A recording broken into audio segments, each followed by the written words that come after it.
जो मेंबर्स से बुला लीजिए लाइटिंग के लिए लैंप, आज मेंबर्स के हाथों रहेगा सब। आइए please.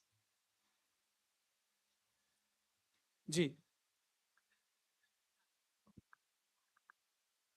Rishikesh ji,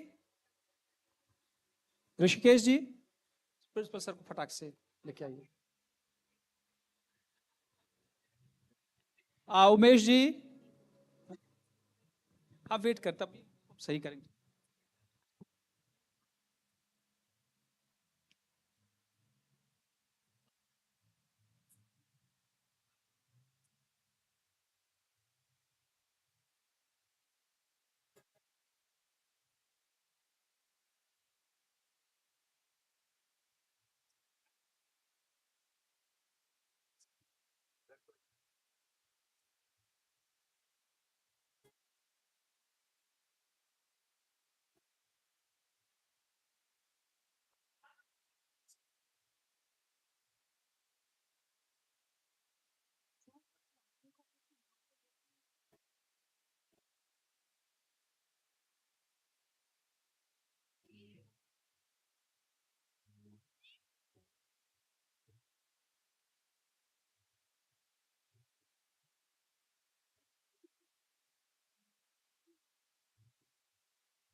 hello hello, शुरू कर दी।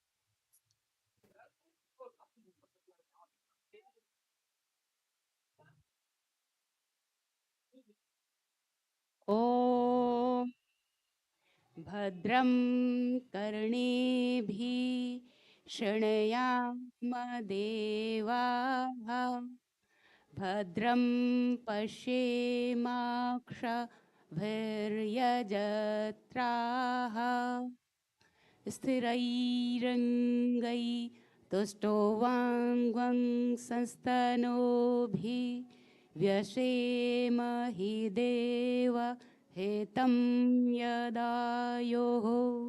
ॐ स्वस्ति नः इन्द्रो वृद्धश्रवाः, स्वस्ति नः पूषा विश्वदेवाः,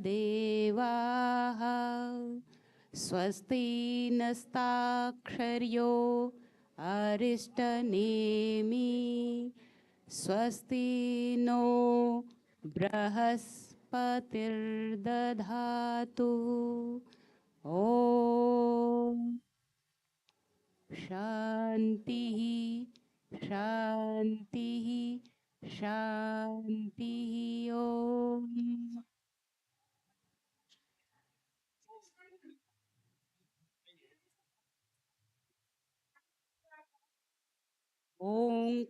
ओंकारबिंदु संयुक्तं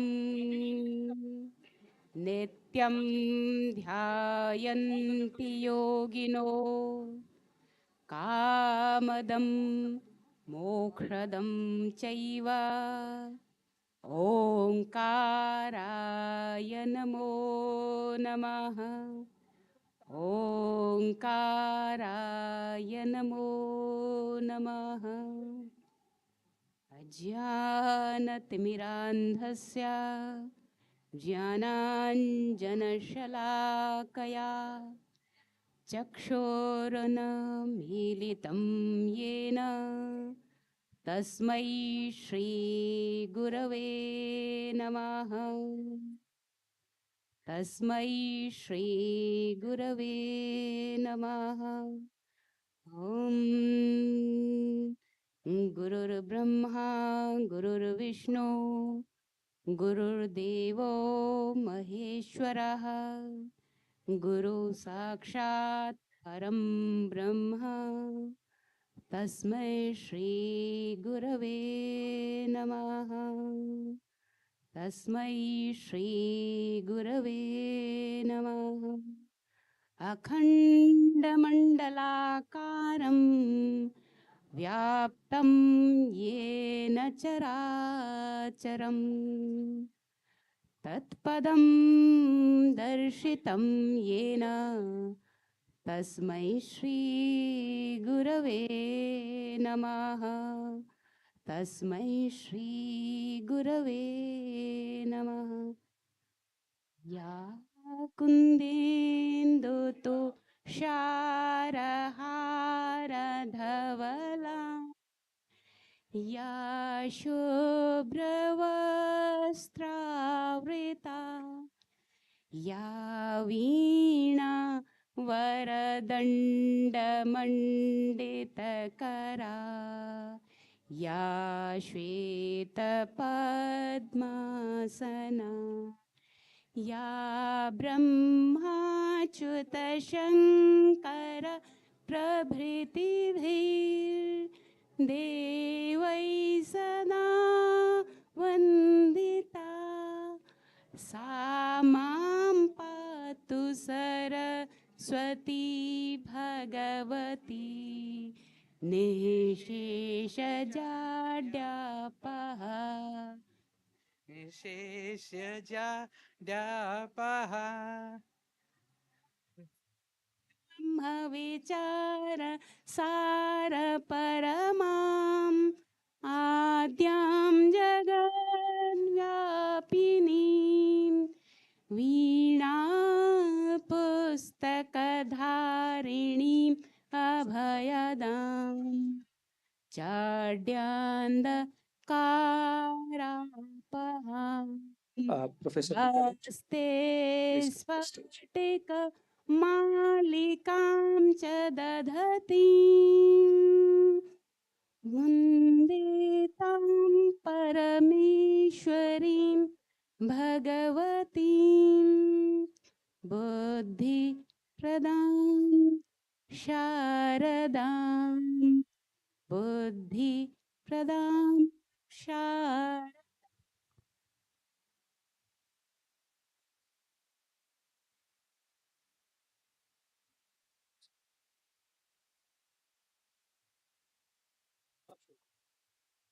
शुरू करो।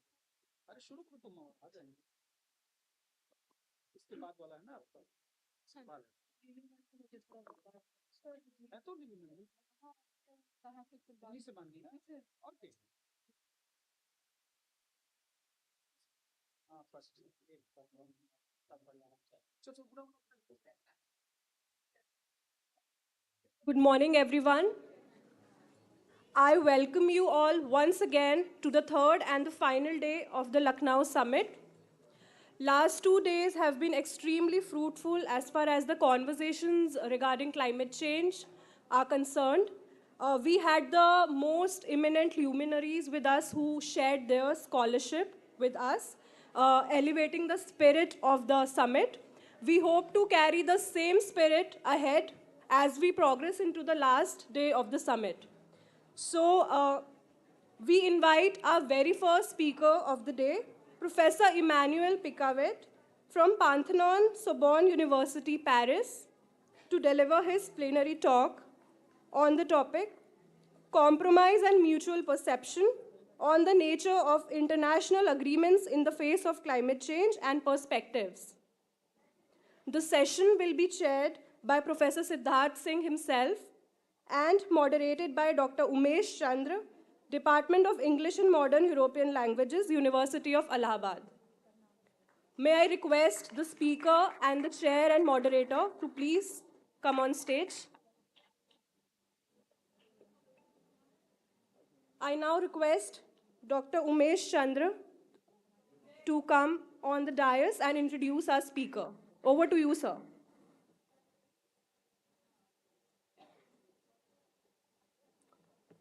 Thank you, Mrinal. Good morning to one and all present in the hall. And this is my first conference in Lucknow. Usually, what happened that the people from Allahabad, I spent a lot of time in Delhi. So usually, I was participating in Delhi, or in Banaras, or in Allahabad, and some other spaces in India. But I'm very, very happy, and I'm congratulating all the team. Professor Siddharth sir, he's my senior, and Mr. Rishikesh Singh, he's also my senior. I'm happy that the kind of sensitive issue which is hovering throughout the world and in the globe, the kind of situation emerged. And I'm working on folklore, and I'm also working on tribal studies.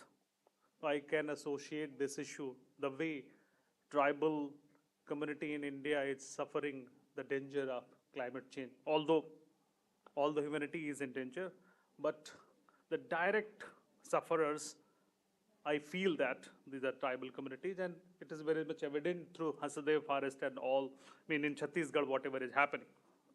So I'm not going to take much time.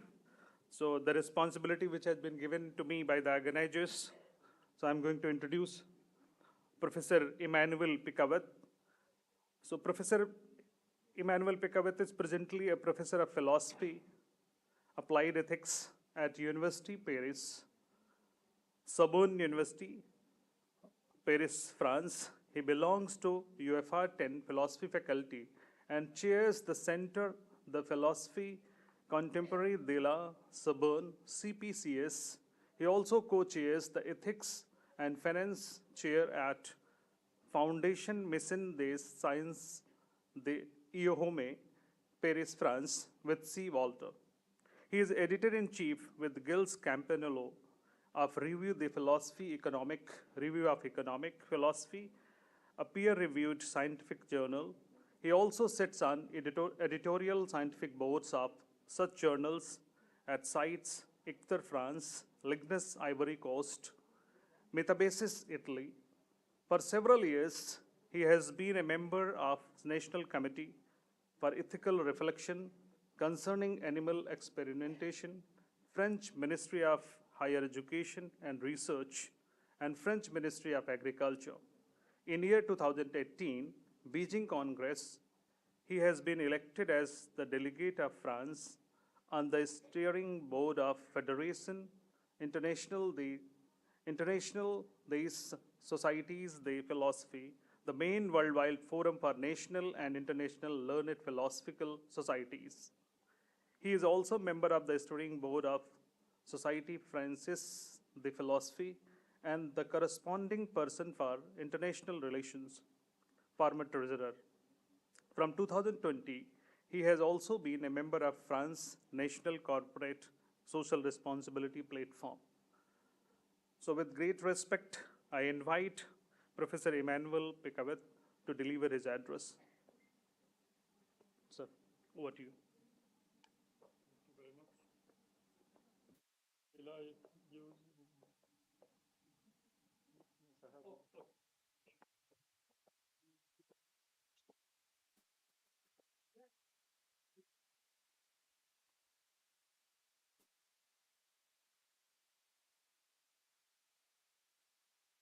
Technical assistance कहाँ गई थी? So it is already installed. Wait, wait. You please come on.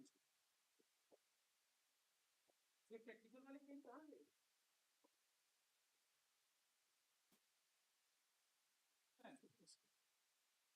Technical वाली team को बोलिए कहाँ चलाना है ना? अरे, ठीक है।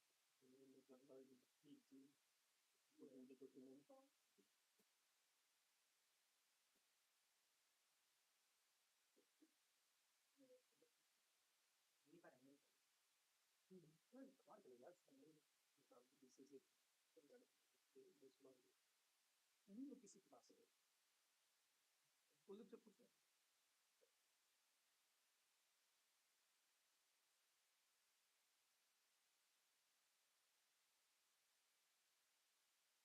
करेक्ट नहीं है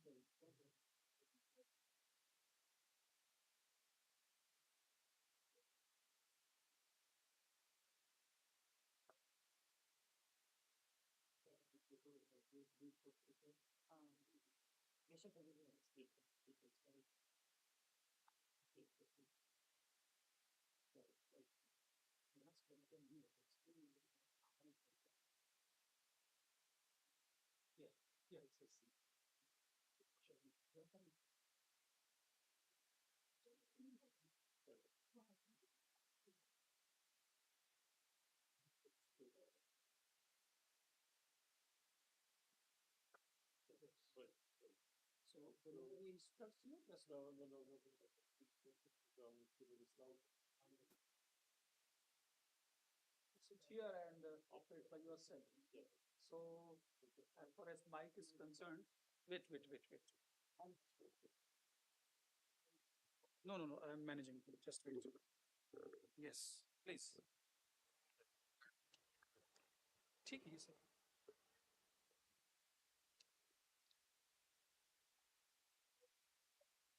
Sir, please, this chair.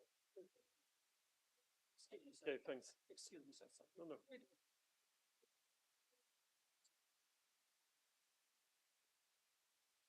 Thanks. So I am very happy to take part in this interesting and promising event, which is both an occasion for scholarly exchanges and an opportunity for building cross perspectives in an international and friendly atmosphere.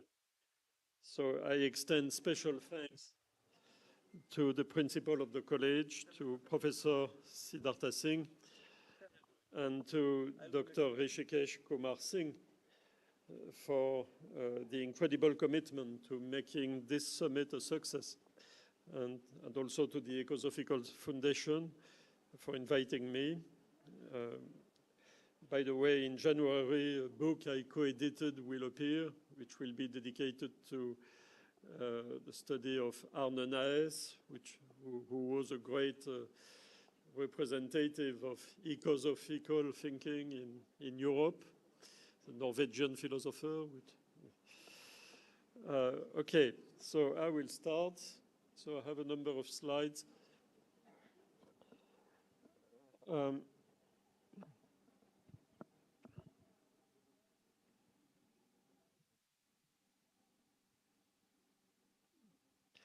Okay. So the United Nations Social Development Goals are an invitation not to replicate the rhapsodic patterns of arbitrary objectives in international agreements forever. They provide an integrated set of benchmarks which jointly cover the whole spectrum of classical sustainability issues. The SDGs seem to exemplify an international design and steering of commitment on the one hand, a framework for the recognition of cooperative efforts on the other hand, and I will concentrate on this. How can we make good sense of this mutual recognition which fuels cooperation in a world of frequent misunderstandings and miscommunication?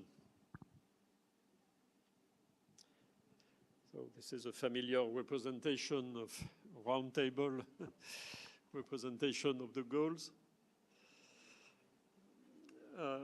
In practice, the association with the endorsement of practical values, values which have a direct connection to action, is not always transparent. And this potentially affects the ability of SDGs to foster sustainability-oriented efforts of the kind exemplified by the more established tradition, narratives, and methods of corporate social responsibility, for example.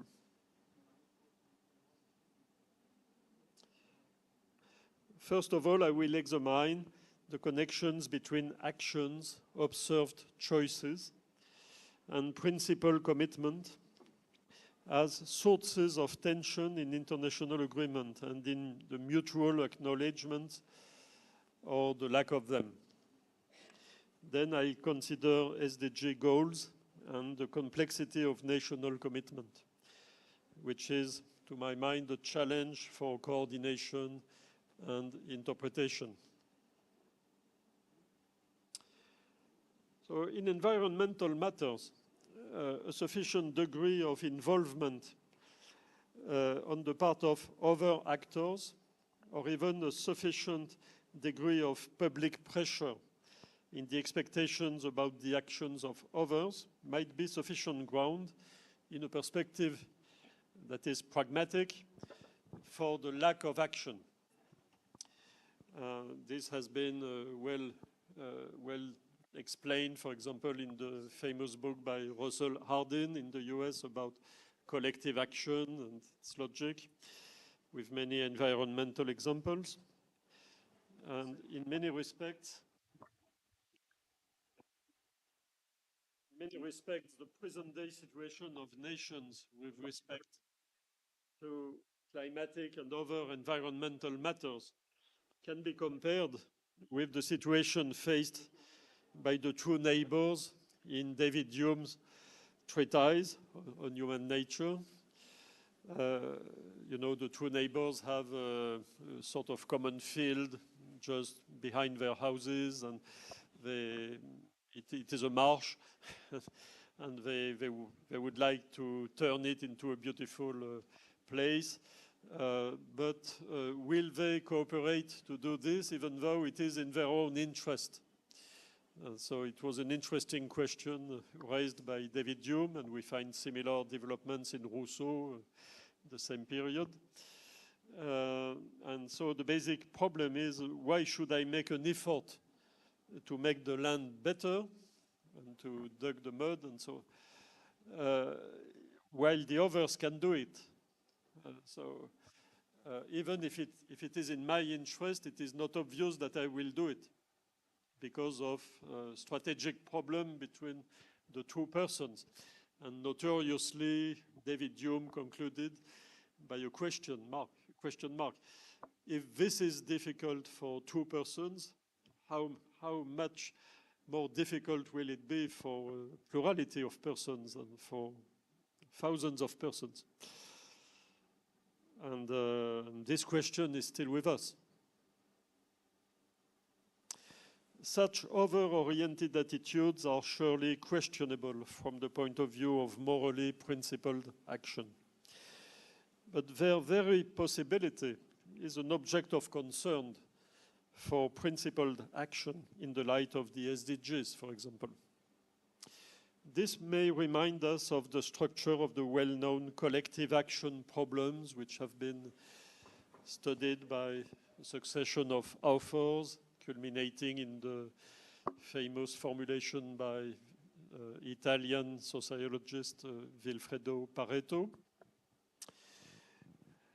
In particular, when it comes to honoring the commitments which have been the substance of international agreements, such as the 2015 United Nations agreement about SDGs. The logic of straightforward concessions in bargaining is hardly sufficient, it seems, because ways of life and representations of the collective self can be impacted by national and international sustainability strategies. So the problem is, do we really bargain about ways of life, our ways of life? Do we really bargain about national perspectives, about national traditions which have to do with social progress, for example? Is it a matter of bargaining? So this is my query. Do we have an adequate mindset if we see this kind of things as an occasion for straightforward bargaining? I'm not sure. My answer would be in the negative, I feel. For example, growth-related expectations, housing, social status, and other important dimensions of social life and identities are at stake in international negotiations. And this is not always well understood within the countries. And as a consequence, there might be a number of misunderstandings on the international scene. For example, if Emmanuel Macron says to the Indians, well, we are going to do this and that, what are the reasons you have to believe him?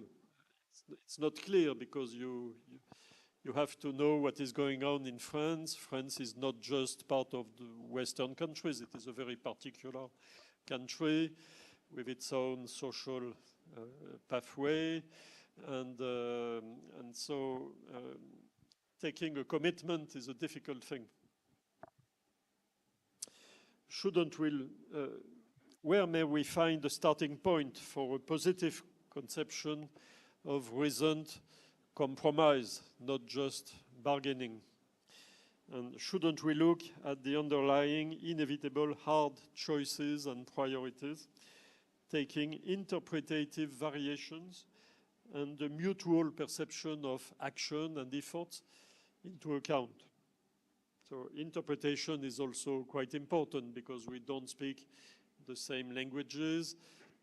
Some parts of our language are influenced by theories, for example, economic ideas, legal ideas, philosophical ideas. This creates a lot of complexity. The collective building of compromises does not boil down to seizing contingent opportunities. It does not reduce to finding a modus vivendi in the general case. On a deeper understanding, it also relies on shared objectives and principles, and it requires a discussion of meanings in connection with actions. More often than not, we rely on childish interpretations of actions as reflecting a national mind, or individual-like bad will on the international scene, ignoring context, pressures, and the connection to prevailing language games. A more satisfactory discussion is essential to tackling sustainability issues, which call for a serious way to implement principles through meaningful compromises and a shared perception of actions and choices. To understand international tensions about sustainability and climate-related efforts, we need to address the question of the relationship between choice and interpretation.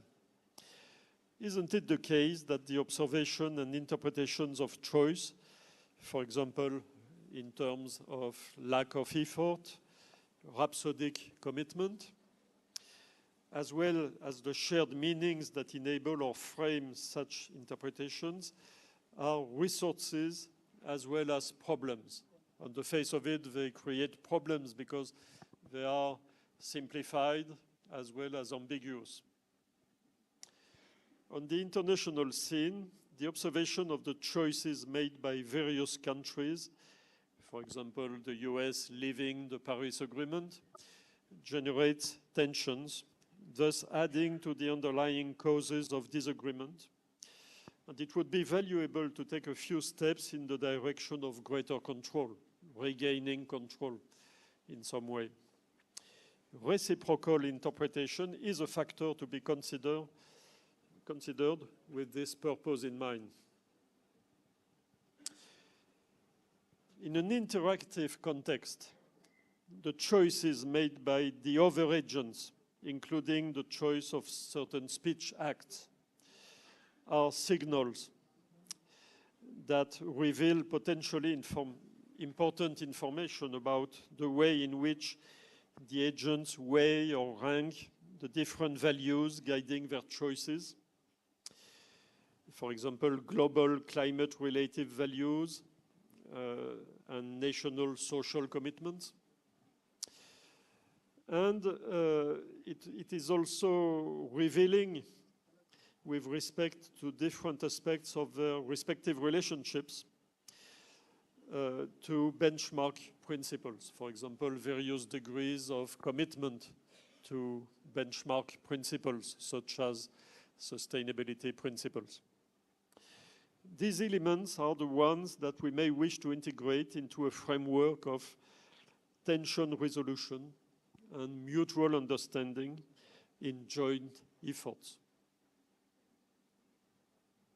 As has been pointed out, for example, in analysis of conflict management in strategic alliances between organizations, attempts at overcoming conflicts involve the search for compromises and for the compatibility of objectives, and presuppose a process of mutual adaptation which may involve cultural or identity issues. For example, being Western or not. This is very important in Eastern Europe, for example. Do we belong to the Western world, or are we part of the sphere of influence of Russia? Or belonging to the global South, the so-called global South, or not? Being committed to liberalism or republicanism, or to a religion as a nation, or not? Diversity allows for multidimensional compromise building. In a process of mutual adaptation, hermeneutic tasks to do with interpretation, are important because of the special relationship of the different parties to the rules, which are, in their own eyes, invested with legitimacy and effectiveness in the framing of conduct, including the conduct of the other parties. Accordingly, hermeneutics come into play in the interpretation of the meaning of the conduct of others and in the expectations about the interpretation of one's own conduct. How should I figure out how my conduct will be interpreted by the others? For example, if I step out of the Paris Agreement, will this be interpreted as a kind of general lack of interest for ecological matters?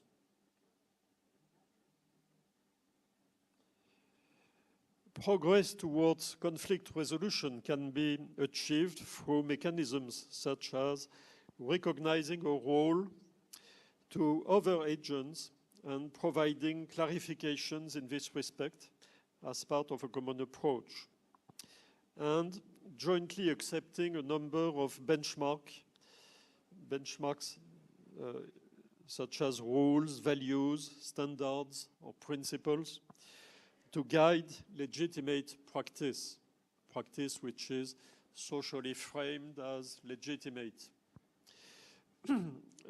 This requires the explicit recognition of limits for the interpretation of the terms which are used to describe the situation and the issues. So, as a philosopher, I must confess I am not at ease with my own conclusions because I am involved in the study of various problems to do with coordination and the role of principles in coordination. I have come to the conclusion that in many cases we need restrictions on the use of words, restrictions on possible uses of words, even though I dislike this very much.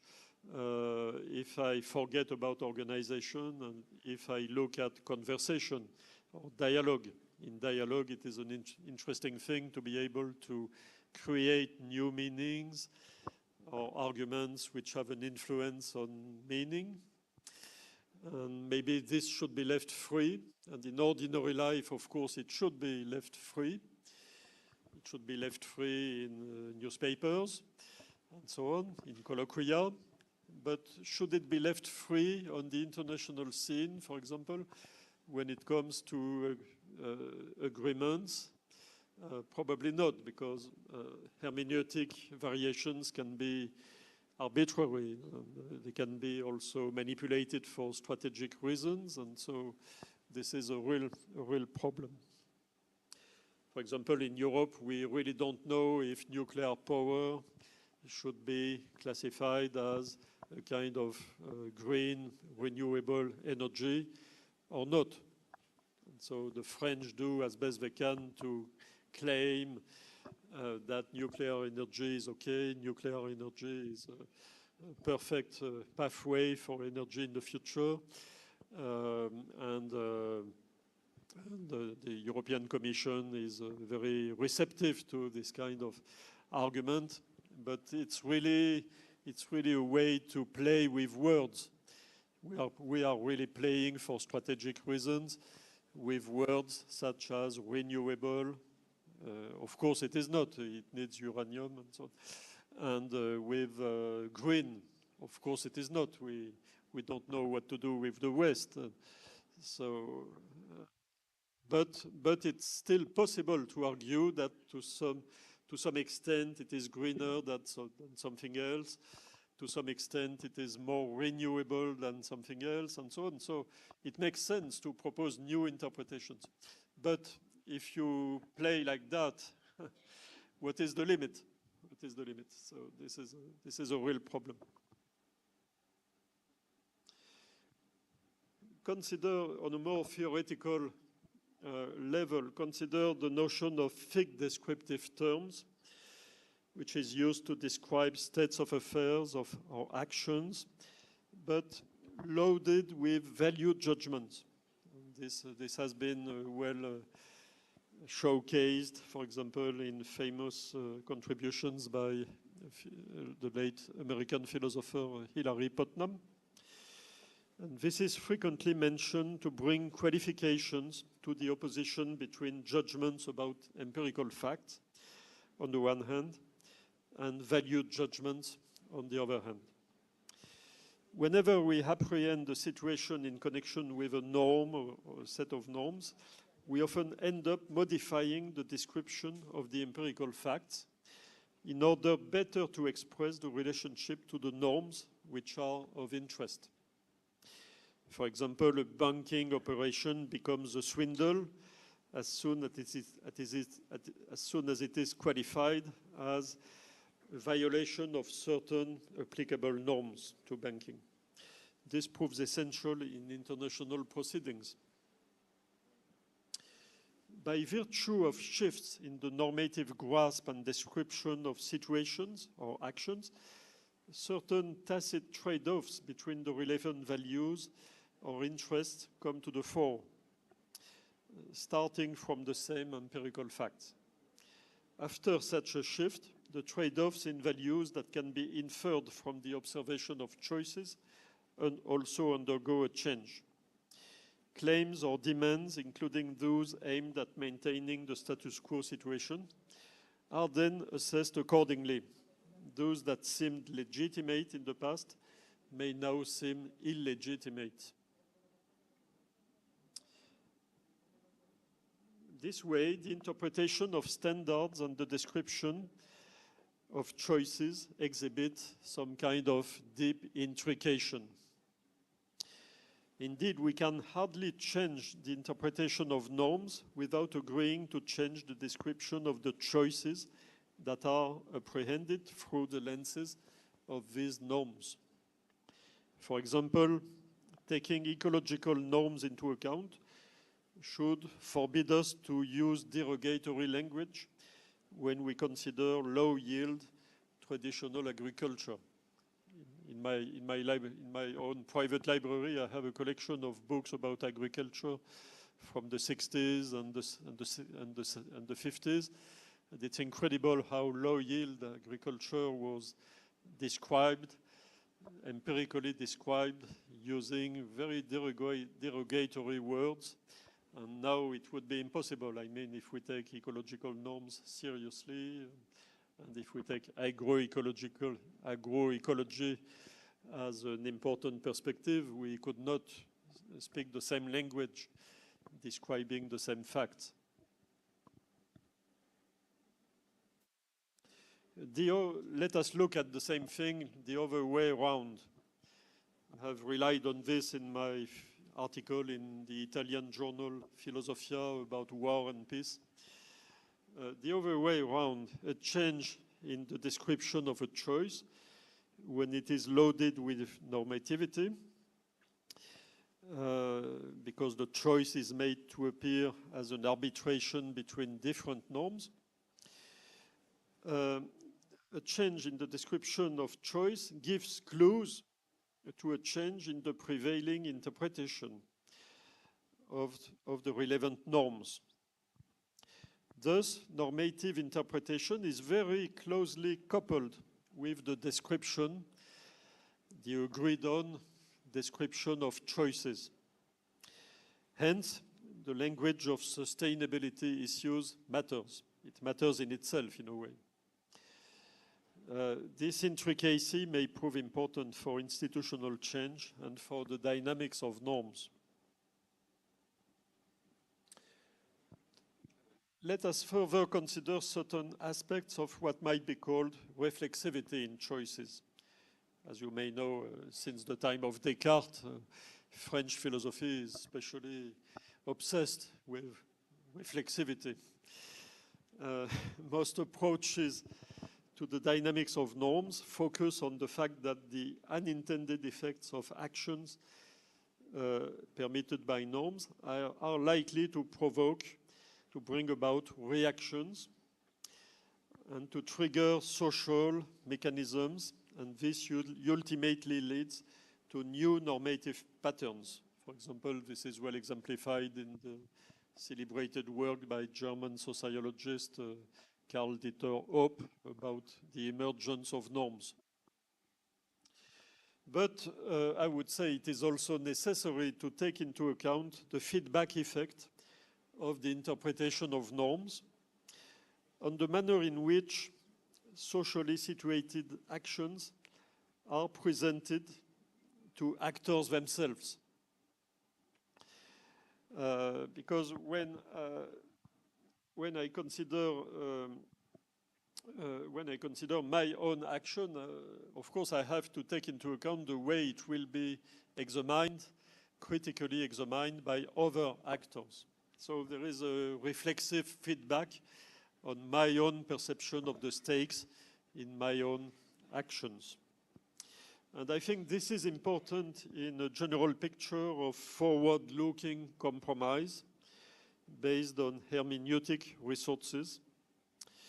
And this is very important, for example, in the impetus given to compromise theory in political philosophy or moral philosophy by Paul Ricoeur, also in the work of his lesser-known American follower, Richard Dowenhauer, in a sharp contrast with the downgrading view of compromise in such authors as John Rawls and Thomas Pogge.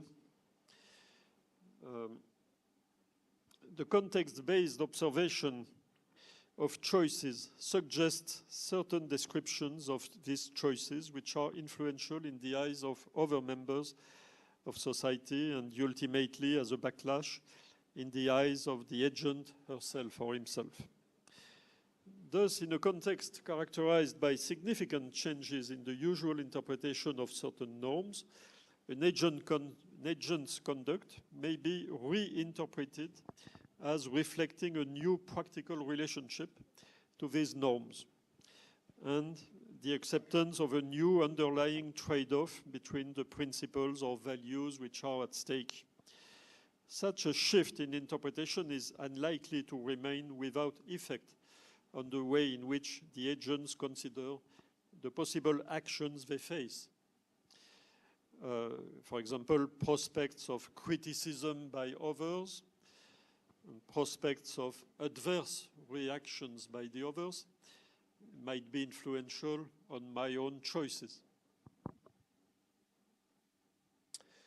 So let us come back to the SDG goals. The global problems of sustainability and climate are partly rooted in the national context, which brings in complexity in the interpretation of national moves on the international scene. For example, at the national level in France, we now have an individual right to housing.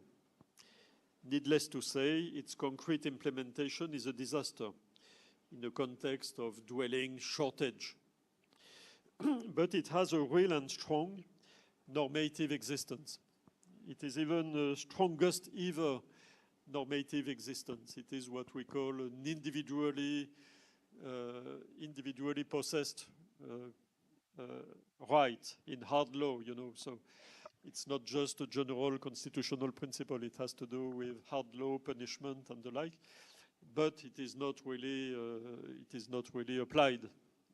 In the real world, it has no direct effect. But it does exist in the normative world.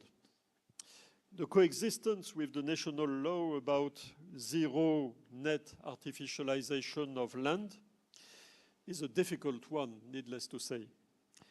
This internal complexity is also a source of perplexity for foreign observers. What is the country really heading to? Okay, we have various laws and the compatibility is not obvious at all. And in fact, it is not in practice, because there are rival claims. People want to build new houses. People want to have new roads leading to their houses and so on, and new schools and new offices and so on. And this is directly contrary to zero artificialization of land, with a hard conflict. So this creates a problem for the interpretation of commitment. For example, should we say that France is really a country which heads to zero artificialization? This is not obvious at all. Similarly, we favor bio, organic, and high-quality agriculture, but we let the EU negotiate the Mercosur agreement with South America, therefore allowing for massive import of huge amounts of weakly regulated production, with the goal of providing cheap food to European consumers on an inclusive basis. And to date, this has been delayed, as you may know. On the face of it, there is a conflict between distinct goals. Yet another example is the scheduled 2035 ban on the sales of thermic cars in the EU. Just as the failed carbon tax scheme, which sparked off the large-scale and very threatening yellow jacket revolt in France, it is being criticized on the basis of the principles of an inclusive and cohesive society. But France regrets that the EU has brought in a degree of flexibility in the scheme, allowing for a proportion of thermic cars. Again, there is a tension between rival sustainability principles, given specific interpretations of them, rival interpretations. National moves both impact and are impacted by international interpretations of the relevant standards or principles. So we might say that the complexity in choice and interpretation is fueled by tensions between the SDGs. Thus, seeing to it that economic growth is effective, as stated in the 8th goal, potentially conflicts with goals to do with climate, with life below water, and life on land, in such a way that concessions are needed in the limits which are set out by the economic necessity of maintaining trust in national debt instruments, which is another kind of international sin, but very important one, in fact. SDG 7, with respect to energy, and 9, concerning infrastructure and institutions, and 13, climate, 14, life below water, 15, life on land, exhibit well-known potential contradictions which can fuel distrust of authorities. In particular, if people fear adverse interpretations in certain contexts, interpretations that could be dangerous to them, dangerous to their business, and so on. Because it is so flexible. So how can you know what the government will do with it? The states which are members of the EU have taken the lead in matters of compromise building, to be sure. And this can be viewed as an effort to tackle the tensions between climatic issues and the social and economic dimension. The Council of the European Union has confirmed that the EU and the states have the firm commitment to implementing the 2030 agenda in a comprehensive, coherent, integrated and effective manner in close cooperation with all kinds of partners. As exemplified by the EU, taking into account the SDGs in accordance with local and national roadmaps has been a major concern for compromise buildings. The SDGs are de facto a foundation not only for dialogue, but also for elaborating significant compromises. Compromise does not reduce to negotiation. It usually implies that one is ready to sacrifice important values in the light of other values, even though there is no real compensation for the sacrifice in the end. There is no complete trade-off. And this compromise of this sort is called for by the interpretation-sensitive tensions between the SDGs. They call for hard choices in a way that must be backed by national actors with international credibility, so that international commitments are not cheap talk in the end. In the multicultural European context, insofar as clarity issues are concerned, it must be acknowledged that endorsing goals such as the SDGs connects up with the way such goals are experienced by actors, or in other words, with the way their use is jointly shaped by language and practice. In this respect, I would say that the language of sustainable development must be rich and plural. It must be linked to practices in a multi-scalar way. It should not be a factor of exclusion, which could bring us into contradiction with specific SDG goals, by the way. But there is a risk of exclusion if we use a language which is not really to be appropriated by all the people. So framing a public conception of the identity of economic actors is an important topic for agenda setting and action. For example, let us consider the sources of the relevance of a question like, are the SDGs integrated into sectoral corporate social responsibility labeling initiatives? This raises identity-related issues. You know, if I am a company, am I a sustainable company? I am a green company. And this has a major impact on self-representation, a major impact on the way employees look at their company and the ability of the company to attract new talents and new partners and so on. And as it turns out, the identity-related issues are central to a public conception of acknowledged commitments. The credibility and the interpretation of national commitments on the international scene is impacted by these identity-related issues because of the expected pressure from major economic actors on government attitudes. National ways of life and social or economic groups are also important. We should describe environmental commitments in a way that makes room for social issues, not just waiting for conflict, as in the sad yellow jacket upheaval in France. This is an example of an official report tackling with this problem of the connection between sustainability and labeling in industry and trade. The SDGs give an impetus to collective imagination. However, they hardly give us a clear and comprehensive picture of the respective responsibilities to be imparted to the different categories of actors. This is a reason to think that their specific contribution should be supplemented by collective efforts in order to allocate roles.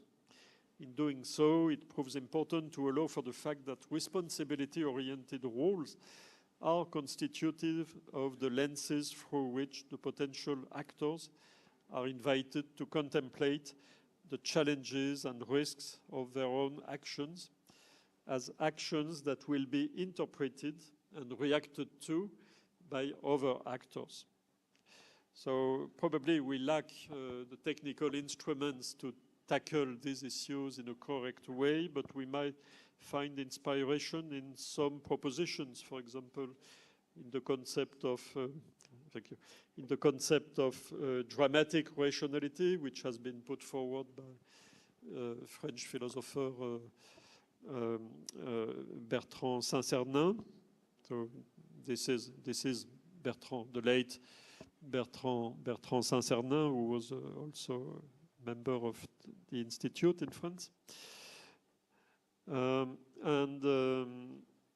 was a philosopher of action, really, and also economist, the German economist Christian Arnsperger, which has been a younger scholar, which has been a co-author of mine about compromise. I think of his own contribution about holographic rationality. In dramatic rationality, it is a matter of making sense of collective action as we make sense of a play. When we watch a play in theater, we find that there is something understandable in the allocation of roles in a structural way. It has not to do with maximizing the benefits of your own conduct. It has to do with connecting what you do with what the others do. And this is envisioned by the playwright, first of all, and then by the spectators in the future. In the work of Christian Arnsperger, it has more to do with differences in scales, so that we should understand responsibility on a multiple scale, in a multiple scale perspective. We should try to understand what is appropriate to our own scale of action, making use of a more general theory of the connection between different scales with respect to the same goals, common goals. So this may prove important for analysis of the allocation of responsibilities. We can allocate responsibilities in the end. Sustainability-related compromises are embodied in agreements. They must certainly not be perceived as imposed sacrifices, with risks for sheer acceptability and also for the national credibility of commitments, of national commitments. Indeed, the SDGs are a vehicle for serious goal setting and concessions to be contemplated in the face of the legitimate expectations expressed in societies. In Europe, for example, this can certainly be achieved by seeking to ascertain the convergence between the SDGs under certain interpretations and the key social achievements and progressive pathways that are already embedded in the history of European peoples and their mutual cooperation. And I think this is a potentially useful approach for strengthening education. For such purposes, and also in the structuring of public deliberation and in building cross-sectoral partnerships within society, it appears important to rely on shared political and ethical principles, such as equality and fraternity and so on, and the shared experience of social progress over centuries or decades. For example, this is important for health or education. I mean, there is in the neoliberal mindset, there is a tendency to concentrate on benefits and the quality of benefits. Do you have access to good health service or to quality education for you and your children? But this way we forget about the other side of the coin. We forget about the collective experience dimension. being a student is not just getting the benefit of an allotted part of education. It is being a student in a social context, in a specific country, in a specific institution. And so we should look at it as part of a collective experience. And the same for access to healthcare. Having a common healthcare system is a collective experience. It is an experience of, it is to be part of an experience of collective progress, rational progress. And so it is not just to be seen as an allocation system for benefits. So I would say this way of thinking is likely to strengthen the endorsement and the consistent and credible advocacy of the SDGs, while avoiding alignment with an interpretative lowest bidder. So a number of conclusions, 3 conclusions. SDGs can be used as platforms for dialogue and as vectors of compromise building, not least because they enable us to redescribe national choices as evolving and potentially effective compromises, taking the social side of the matters into account. Looking for internationally credible compromise cannot rely on top-down authority only. It should involve multi-layered dialogue in idioms which reflect an adapted intrication of norms and empirical facts, thus enabling serious mutual recognition to operate.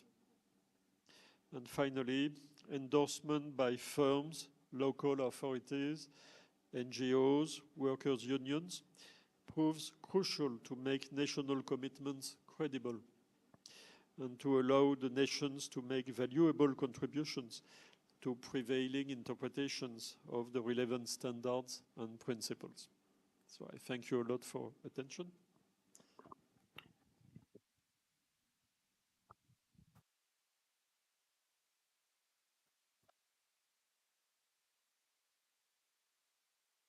Thank you, Professor Emmanuel, for such a vast, extensive, and meticulous presentation. And I feel that he deserves huge applause from the hall. You talked about SDG goal, contradictions, complexities, and chair will be summarizing all these things. So now the floor is open for discussion and questions.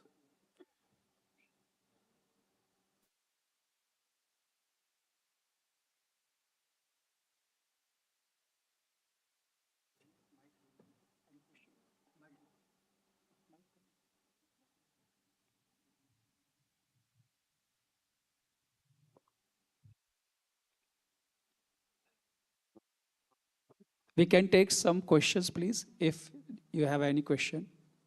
Anyone?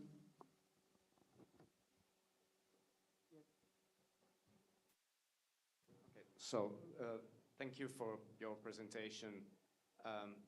My question may be not very central to what you just said, but you discussed choices, collective choices. I was wondering whether what you would have to say about the background of choices which we may label processes, like for instance, factories are closing down, society is affected, and no one can actually control those processes. So, and there are many other processes. And as a historian, I deal not only with events or choices or individual happenings, but also with long-term processes.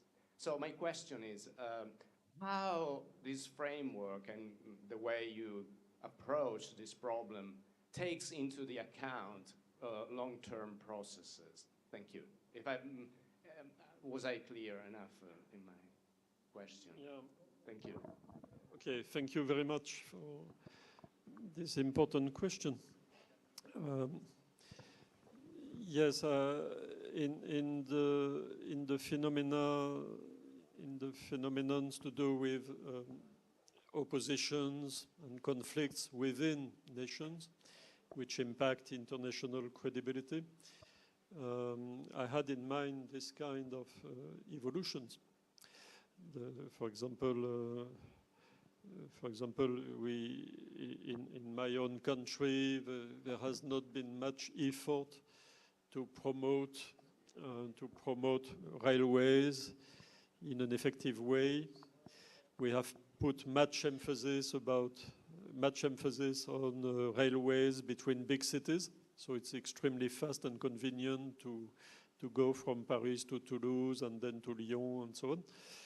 All this is extremely efficient, but we have forgotten about smaller cities and towns, where there used to be railway stations and so on. And nowadays, we don't have railway station anymore in many cases.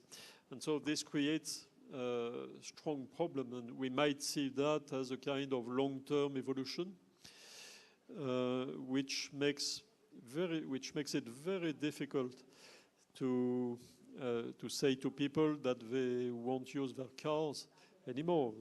Well, the obvious answer is that they need their car, and they can't afford an electric car. It's 10,000 euros more expensive than the other ones. So for people who already face extreme difficulties to pay for their car, it's impossible to tell them you will buy a car for free.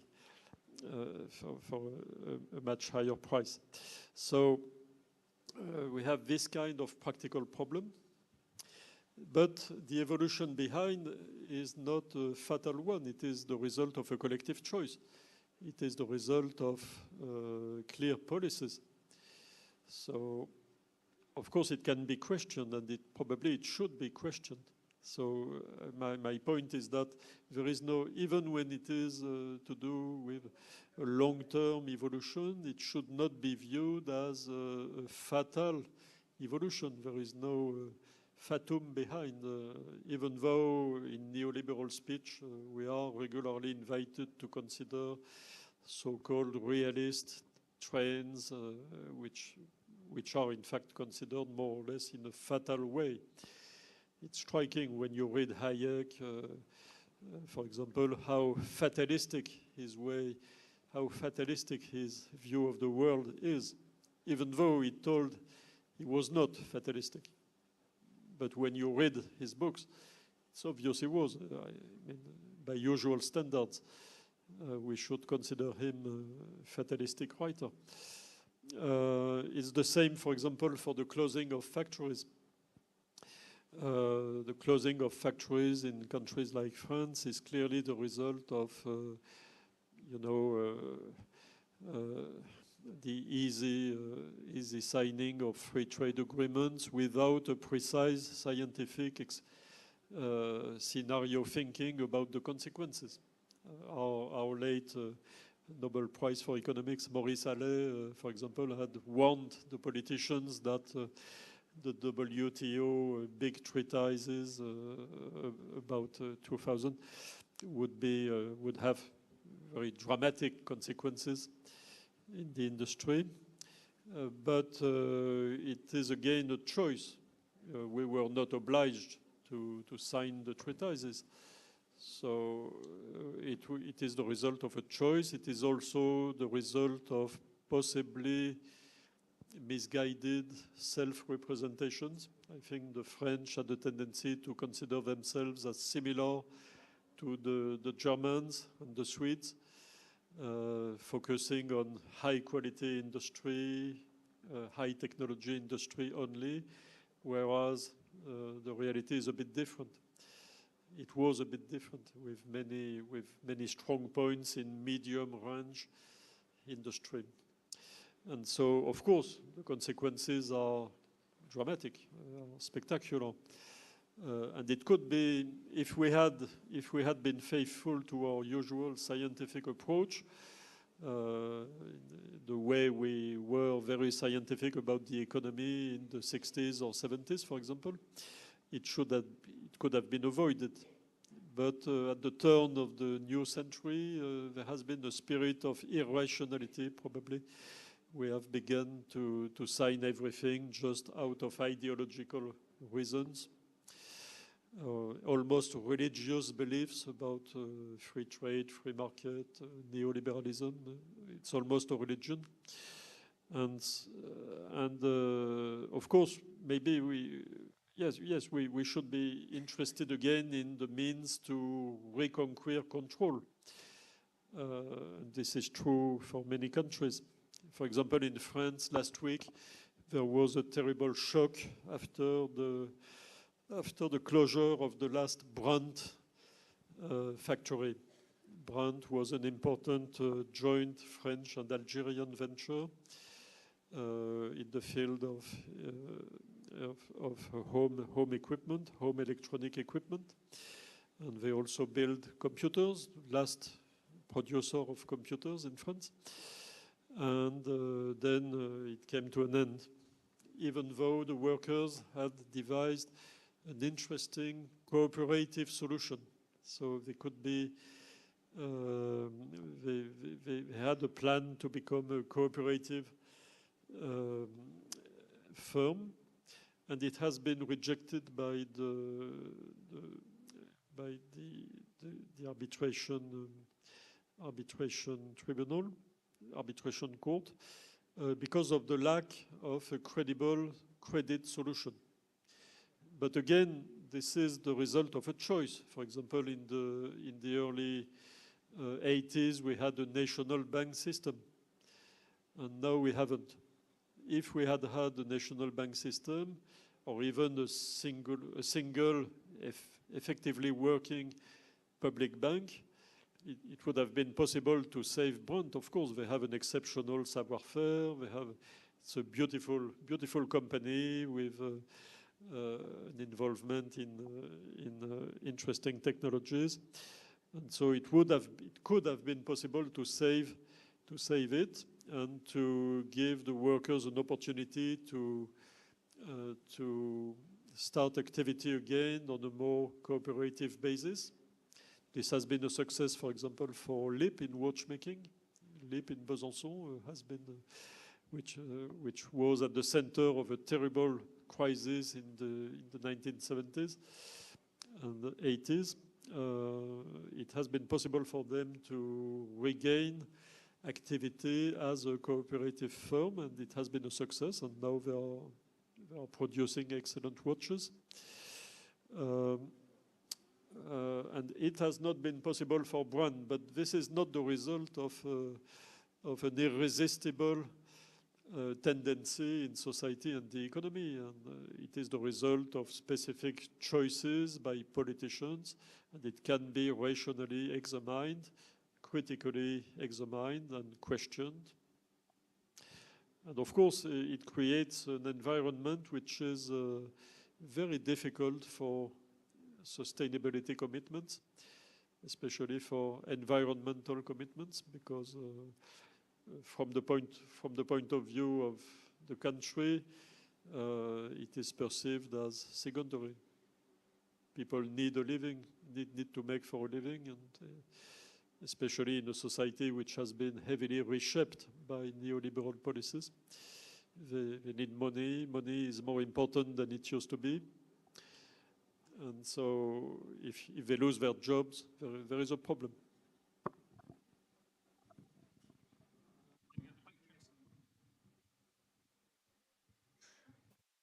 Thank you. I'll be quick. Thank you for the presentation. Usually we see SDGs as just sustainable objectives. So this vision of them as a sort of platform for dialogue to build compromises is very interesting. And I'd like to add that in the ESG world, we have also this quite new concept of just transition, so which calls for accountability for the global north and the importance to give agency to the global south. And So I would like to know your opinion. Do you think that the SDGs are sufficient to ensure, to guarantee fair, very fair compromises for population that came from different geographies with different needs, different perspectives, or are compromises inevitably plural and shaped by diverse perspective? I don't know, is there an in-between, a bridge to connect diverse communities with different values and to ensure sustainability both in the environmental and social perspective? Thank you. Yeah, thank you, Beatrice. Add a little note. So, in fact, I completely agree with the question. And thank you very much, Emmanuel, for this very, very deep and researched and elaborated presentation. So, my question goes in the direction that Beatrice was pointing out. So, but from another point of view, the point of view of philosophy. So, you clearly have shown that applied philosophy is a very difficult field, because not only we need to reflect on the problems that are, I say, intrinsic to philosophy, but also most of, and importantly, on the very issues that affect society, and the issue about sustainable development goals, etc. It's the issue here. I'm worried about the interface language between philosophers and, for example, indigenous communities. So isn't there a risk that sometimes too elaborated languages and concepts might be sort of maybe forming a sort of an elitist discourse that can just leave outside the voices of, for example, of local communities, or even of workers that don't really speak that language? So this is a little footnote to Beatrice's questions. Thank you very much, and sorry for interloping. Yes, thank you very much to both of you. Concerning philosophy and practical issues, yes, there might be language issues, and the use of technical terms is not always very clear. But I would say I'm not sure it is very different from what we find in other disciplines. Philosophy is perhaps more involved in reflexivity issues, but I'm not sure it creates a real difference with other disciplines. And there has been much effort, especially in FISP, to include indigenous languages in a more effective way. Especially Professor Scarantino, who has been head of FISP for a number of years, has made it a priority to diversify views of philosophy. We have 6 official languages from all parts of the world, but we can also use other languages. And now we have, of course, AI-aided translation tools and other linguistic tools which can benefit a deeper international language communication, and also better communication between the languages which are associated with colonization and the languages which are associated with colonized peoples. So I think there is hope in this. There is hope in this respect. It is quite difficult, but there is hope in this respect. And it can also, well, a strange historical fact is that philosophy has always been associated with dominant powers historically, and with dominant languages. And it is still the case. It is still the case. And in some way, making progress in knowing better about the use of philosophical concepts might be quite important for marginalized groups and marginalized populations, because in a way it's a way to reappropriate the use of concepts for themselves, and these concepts are used in a variety of ways.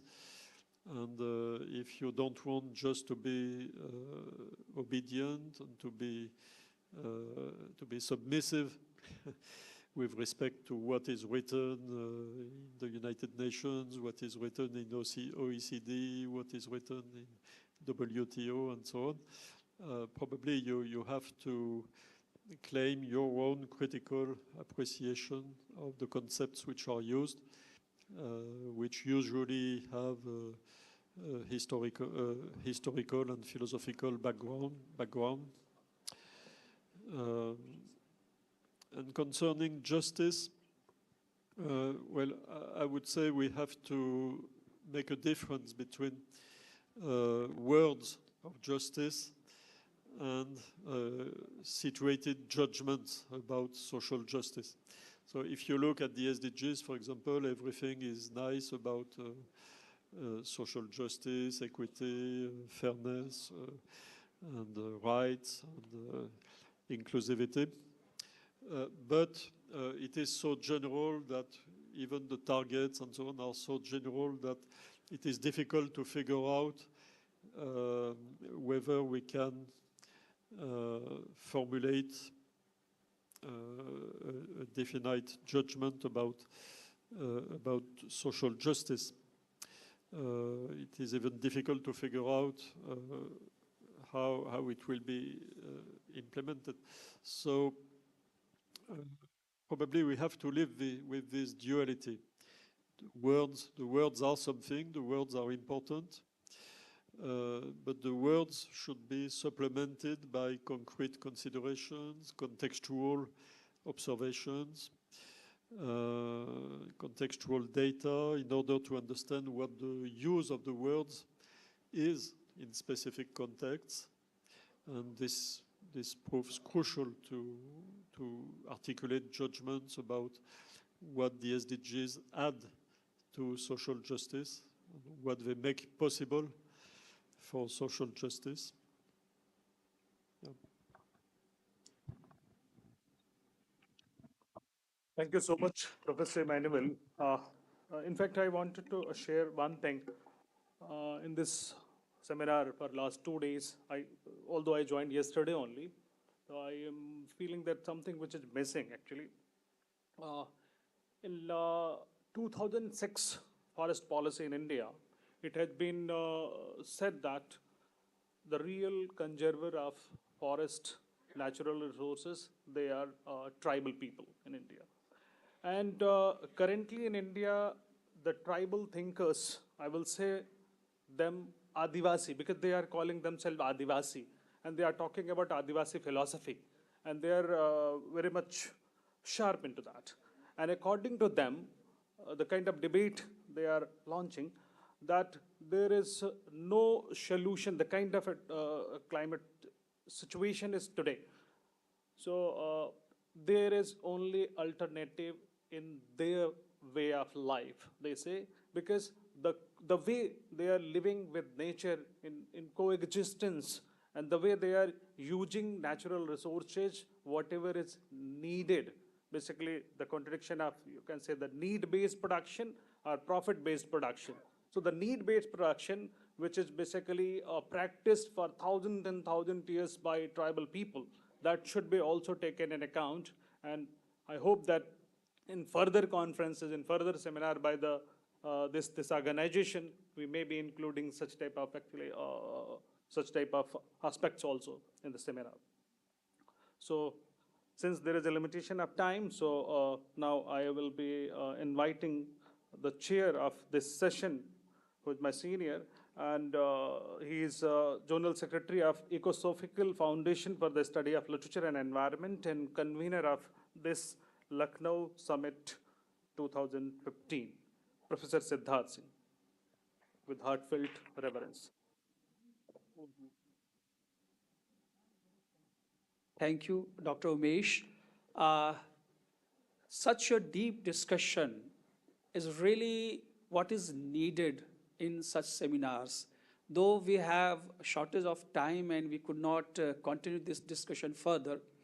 And I was thinking about some of the treaties which India signed in 1954 and then 1955, Panchsheel Treaty. This was also a framework to bring peaceful existence among nations.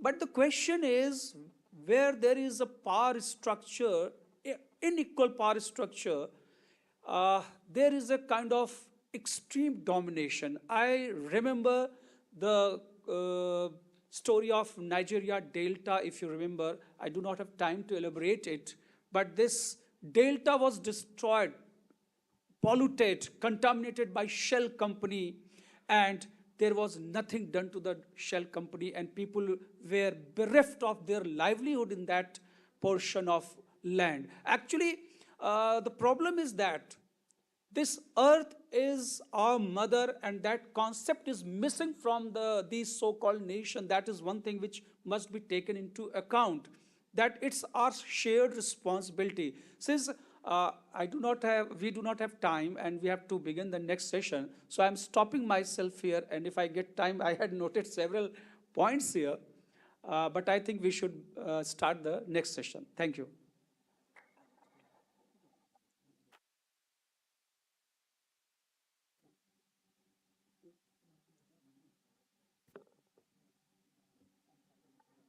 Thank you, Professor Emmanuel Picavet, for enlightening us with your address and the nature of international agreements in the face of climate change. For the next plenary talk, I would like to invite Dr. Rajgaurav Verma, Assistant Professor, Department of English, University of Lucknow, to moderate the session and introduce the panelists as well as the chair. Dr. Rajgaurav Verma, sir.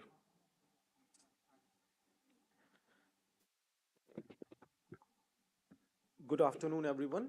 So it is a great pleasure to welcome you all to the Lucknow Summit 2025, a three-day international conference. The theme of this conference, Geopolitics of Climate Change, the Genesis of Amplified Ecological Doom Loops, invites us to critically examine how political power structures, historical processes, and socio-environmental inequalities intersect with climate change, shaping ecological futures across regions and communities. So this plenary session focuses on environmental adaptation, indigenous knowledge systems, and historical continuities in face of ecological challenges. These perspectives are vital as we seek sustainable and more inclusive responses to climate change. So for chairing this session, I would like to welcome our chair, Professor Umesh Kumar Mandal. Sir, you are welcome. Professor Umesh Kumar Mandal is a head of Central Department of Geography, Tribhuvan University, Kirtipur, Kathmandu, Nepal, ex-executive director of Research Directorate, Rector's Office, TU, and has been involved in teaching and research as a faculty since 1994. He is National Coordinator of Man and Biosphere Special Committee for UNESCO, NATCOM, Ministry of Education, Science and Technology, Government of Nepal. His field of experience is related to agroecology, soil geography, natural resource management, remote sensing and GIS, quantitative techniques and modeling.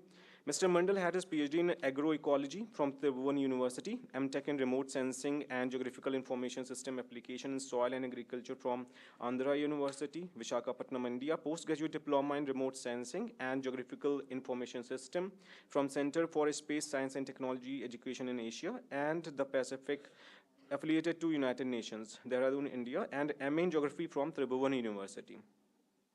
So Professor Mandal has been associated in various professional societies and organizations as Indian Remote Sensing Society, Dehradun, Nepal Remote Sensing and Photogrammetry Society, Nepal GIS Society, Nepal Geographical Society, Resource Himalaya Foundation, Kathmandu, Nepal, the Scientific Society of Advanced Research and Social Change, New Delhi, India, and Nepali Soil Scientific Society. He is also a chief editor of Geographical Journal of Nepal and ex-chief editor of Tribhuvan University Journal. So to begin with our first presenters, The first presentation will be made by Dr. Mumtaz Alam, and uh, Mumtaz Alam is a prominent elected member of Fiji National University Council. He is an associate professor of history and director of the Center for Graduate Studies. He received his PhD from Aligarh Muslim University and worked at the Center for Advanced Studies Department of History before joining the Fiji National University in 2013. Dr. Alam served as head of Department of History, head of Department of Social Science, head of school, and associate dean for teaching and learning at Fiji University. So his research interests include medical history in South Asia and the Pacific and their connection with the colonial and post-colonial context and interdisciplinary studies. Dr. Alam has maintained an impressive research and publication agenda. He is a fellow of the Royal Historical Society London and a member of various professional bodies like the Indian History Congress, Pacific History Association, American Historical Association, Australian and New Zealand Society of the History of Medicine. He was awarded the prize for the best paper in the Science and Technology section in Indian History Congress in 2011. He is reviewer of more than a dozen of Scopus Index journals and sits as chief editor, associate editor, and editorial board member of various international journals. So,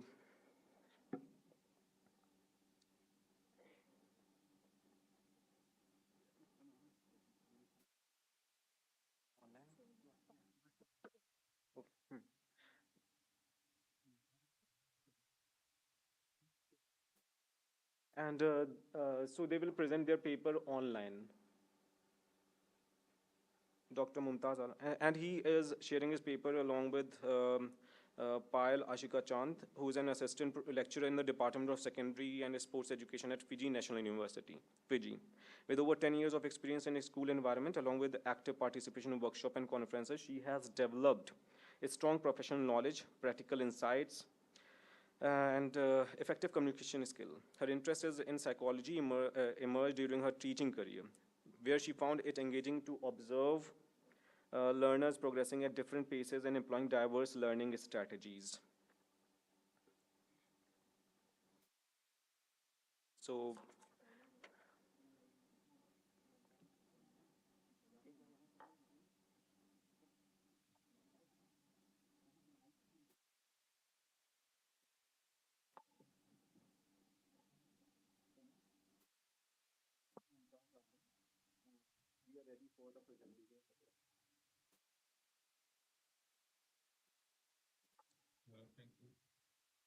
can you hear us? Can you hear us? Yes, yes. You? Would like to. Do you have a PPT present, sir?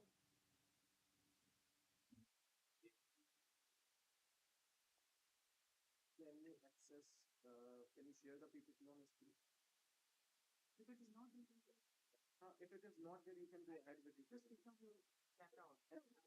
What is the time? What is the allocated time for each presenter? 15 minutes. 15 minutes. Okay, okay. Click on the camera. Dr. Mumtaz, please.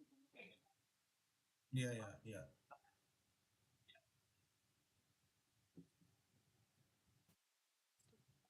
Hello. Are you able to see? Hello. Yes, you're visible. You're visible and audible. Okay.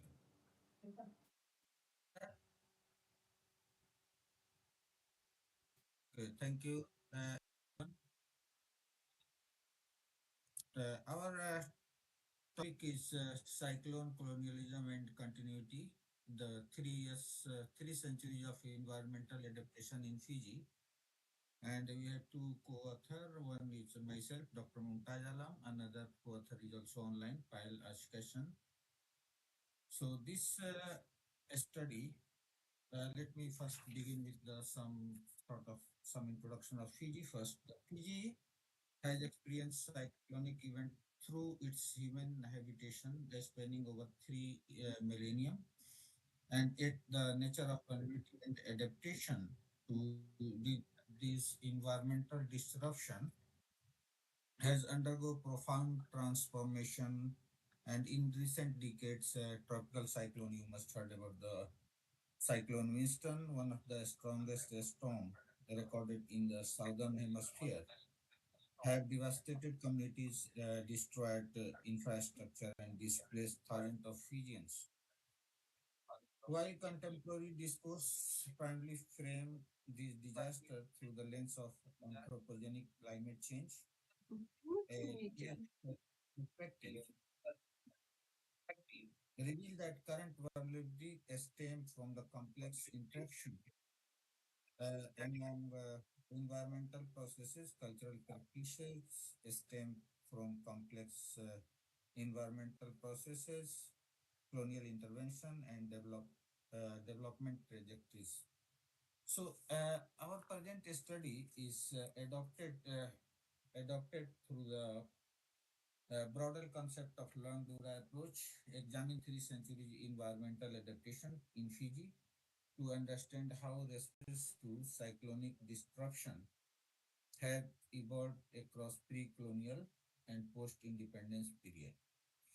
So, research overview is to examine environmental adaptation across 3 historical epochs, that's pre-colonial period, that's from the pre to 1884, 1874, and colonial period start from 1874 to 1970, and post-independence is 1970 to present. Fiji got independence in 1970. Okay, so Fiji served as a particular instructive case study for the several reasons. As the colonized territory that experienced significant land alienation, plantation agriculture, it's exemplify a broader Pacific pattern of the colonial environmental and transformation. So this study temporal scope extend from the pre-colonial settlement pattern and documented through the archaeological evidences, oral traditions, British colonial period records, which are traceable in administrative archives and missionary records, and to contemporary adaptation efforts as documented in government policy and international climate agreement. So central question for this presentation is how have responses to cyclonic disruption evolved, and what do colonial legacy reveal about the current vulnerability? So why this matters?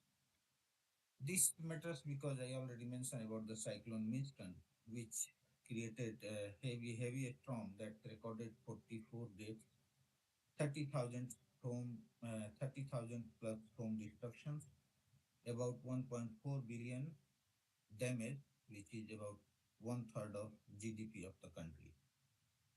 So the current vulnerability from the colonial intervention, destruction of indigenous practices, development trajectories, and climate change in intensification.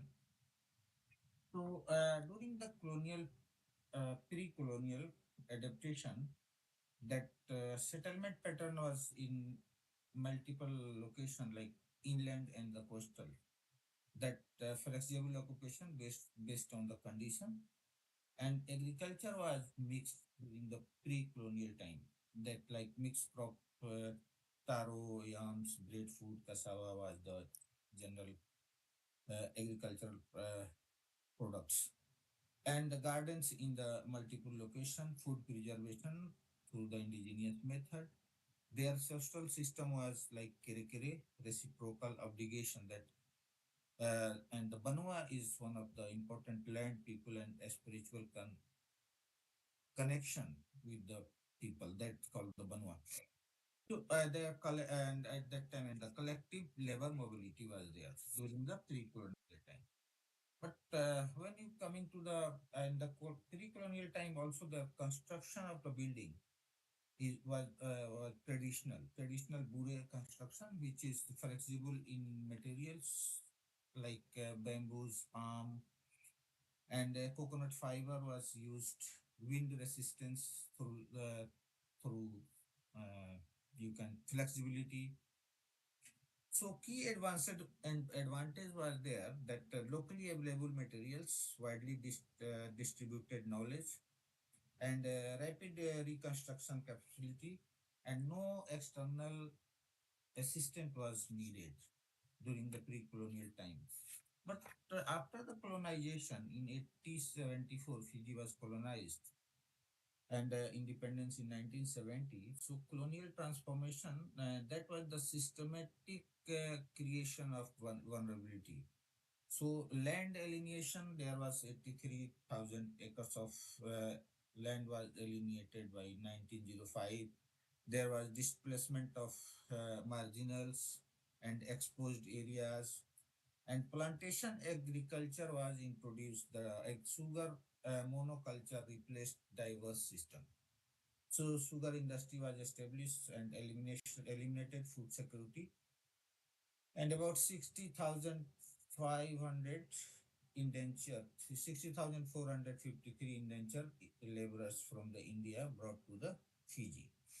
So that also created infrastructure development, prioritize extraction over the resilience and vulnerable coastal locations like Sua is capital city in 1882 that became the capital city. So after that the population was migrated to the center location.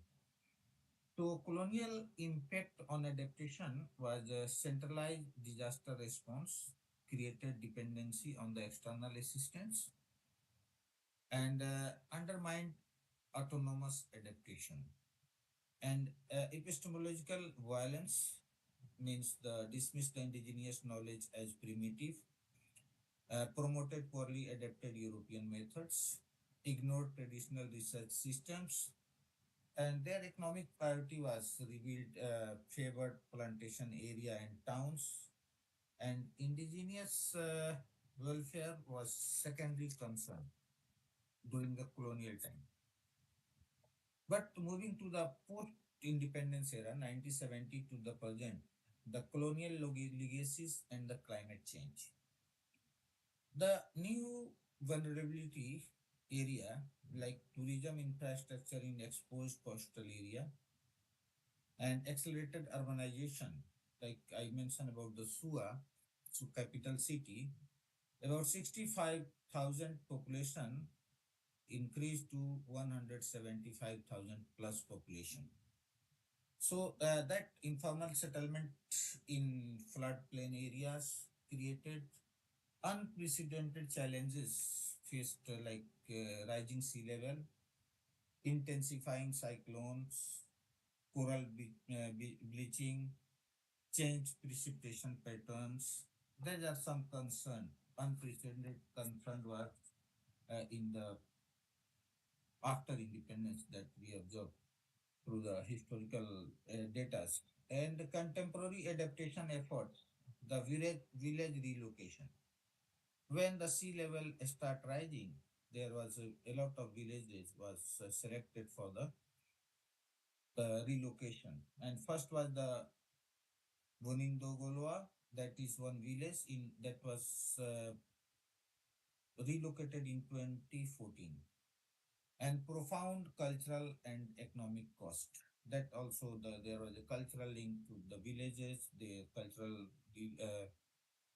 distraction and economic loss through the relocations.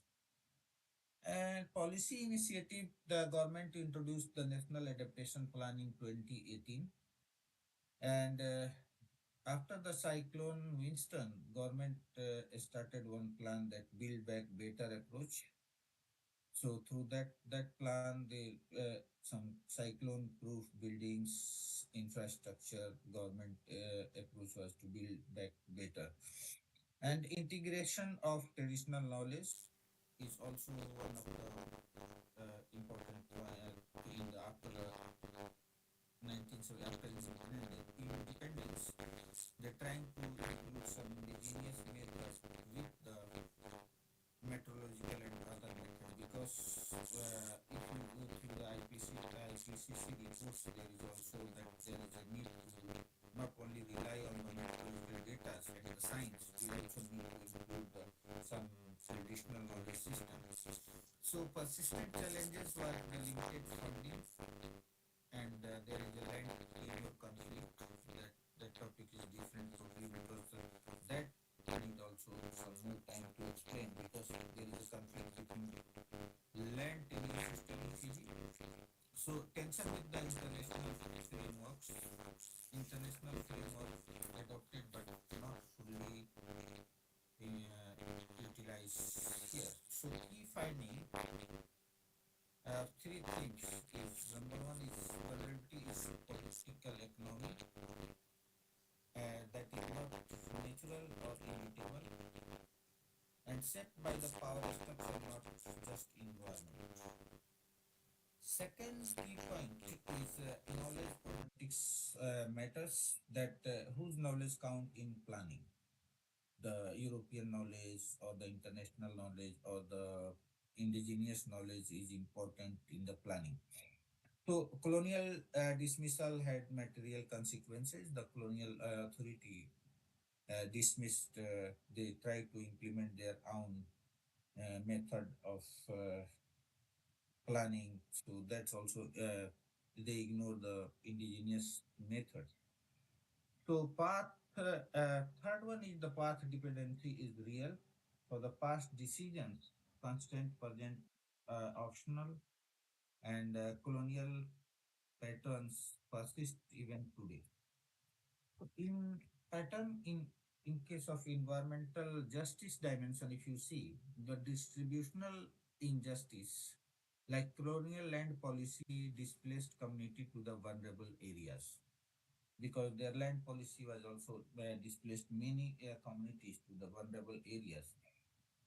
So wealthy can adapt privately, poor depends on the public action.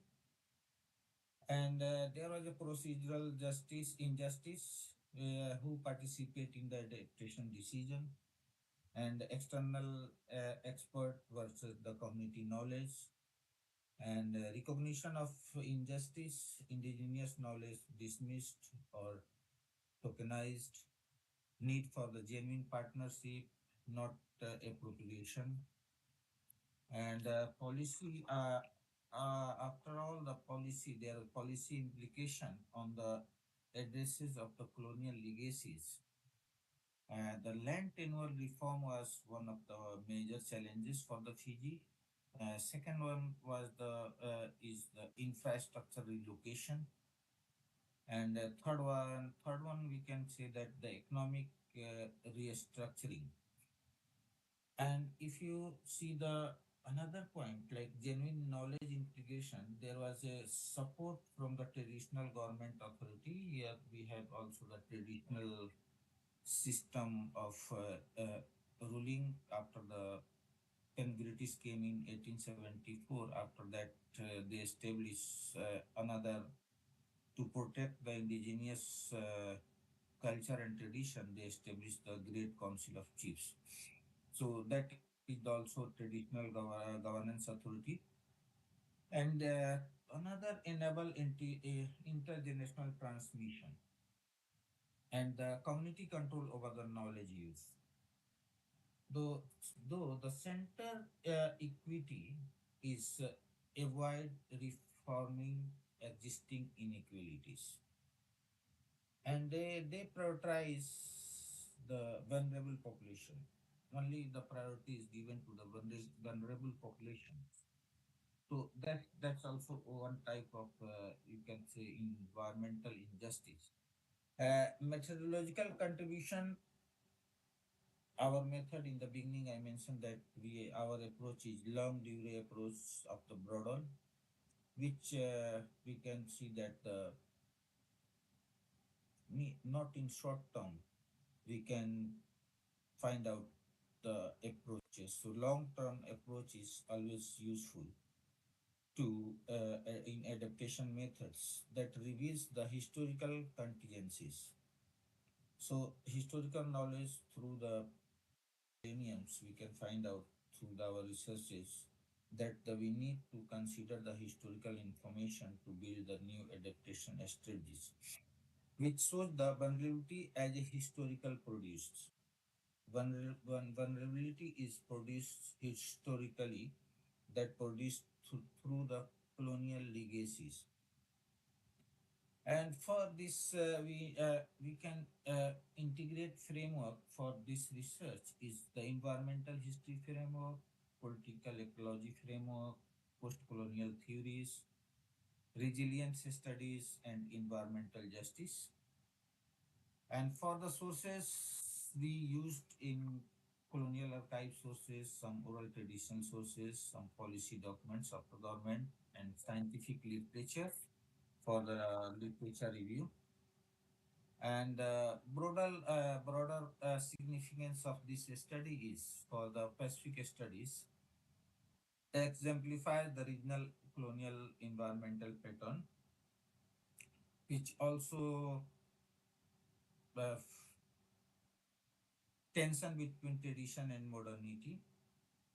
And for climate adaptation, this research is the technical solution is we can find out in that the technical solution alone is insufficient.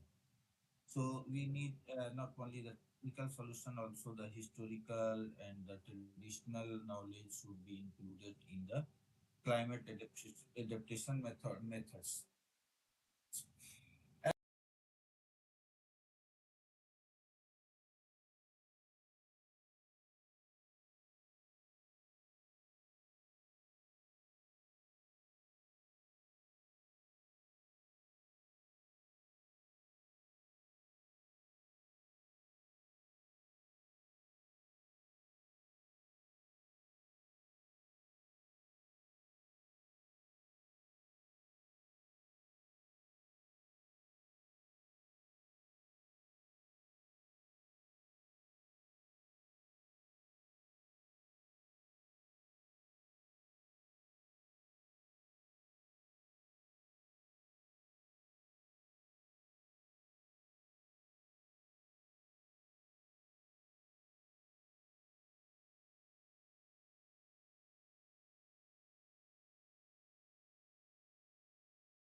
Is my voice clearer now?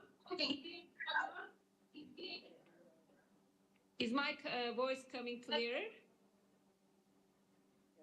Yeah, this is better now. Okay, now I will go on talking here and then I will use my camera, of course. Okay. Both authors are 19th century female authors. They adopted male pseudonyms. Superani is an Italian-Croatian author. She focuses on rural women. Yes. Oh, okay. Oh, okay. Now is it clear? Yes. Now I'm starting. Okay. I will talk about two authors. One is Bruno Sperani and the other is George Eliot. George Eliot is British while Bruno Sperani is Italian and Croatian at the same time, therefore Slavic. Both challenge patriarchal and anthropocentric views in their work. Perani's novels highlight the importance of rural women ecological systems, while Eliot's Middlemarch uses psychological realism to explore ecological empathy, like storms. In the 19th century, both literary expression and ecological thought, works by female European authors within this context,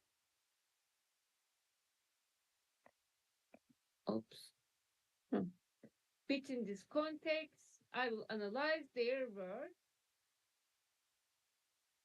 Then George Eliot's Middlemarch contrasts with Sperani's above-mentioned works of Due Madri, Two Mothers, and Tre Donne, Three Women. They seek to highlight the central role of rural Italian women in farming and ecology by using powerful gender and ecological metaphors that associate women's work directly with the earth itself, underlining their significance for environmental protection by offering a vision of ecofeminism as an ideology.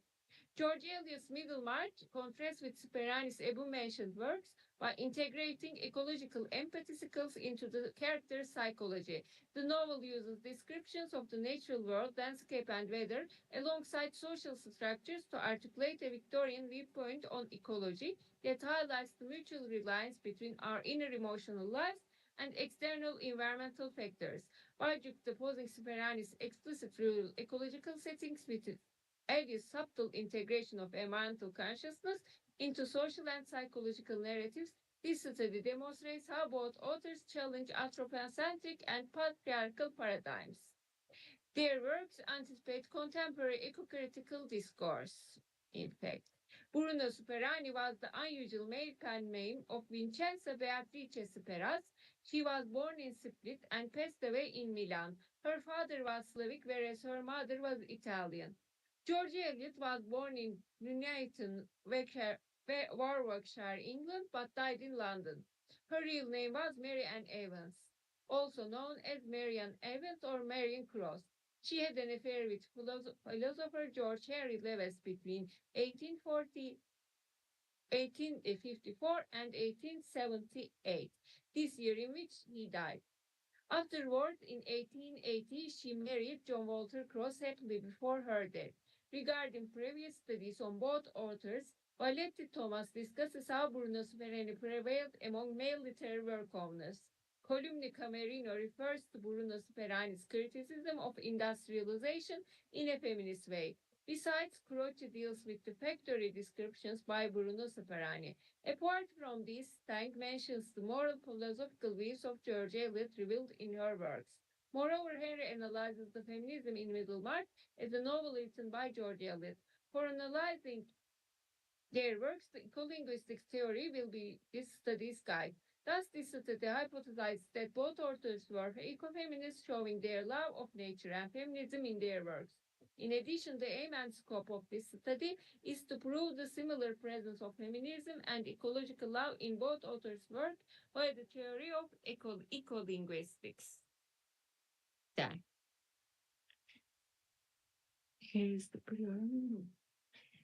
Regarding the term of ecofeminism, it critiques how patriarchal systems harm both women and the environment. Ecolinguistics provides tools for analyzing how language frames ecological relationships.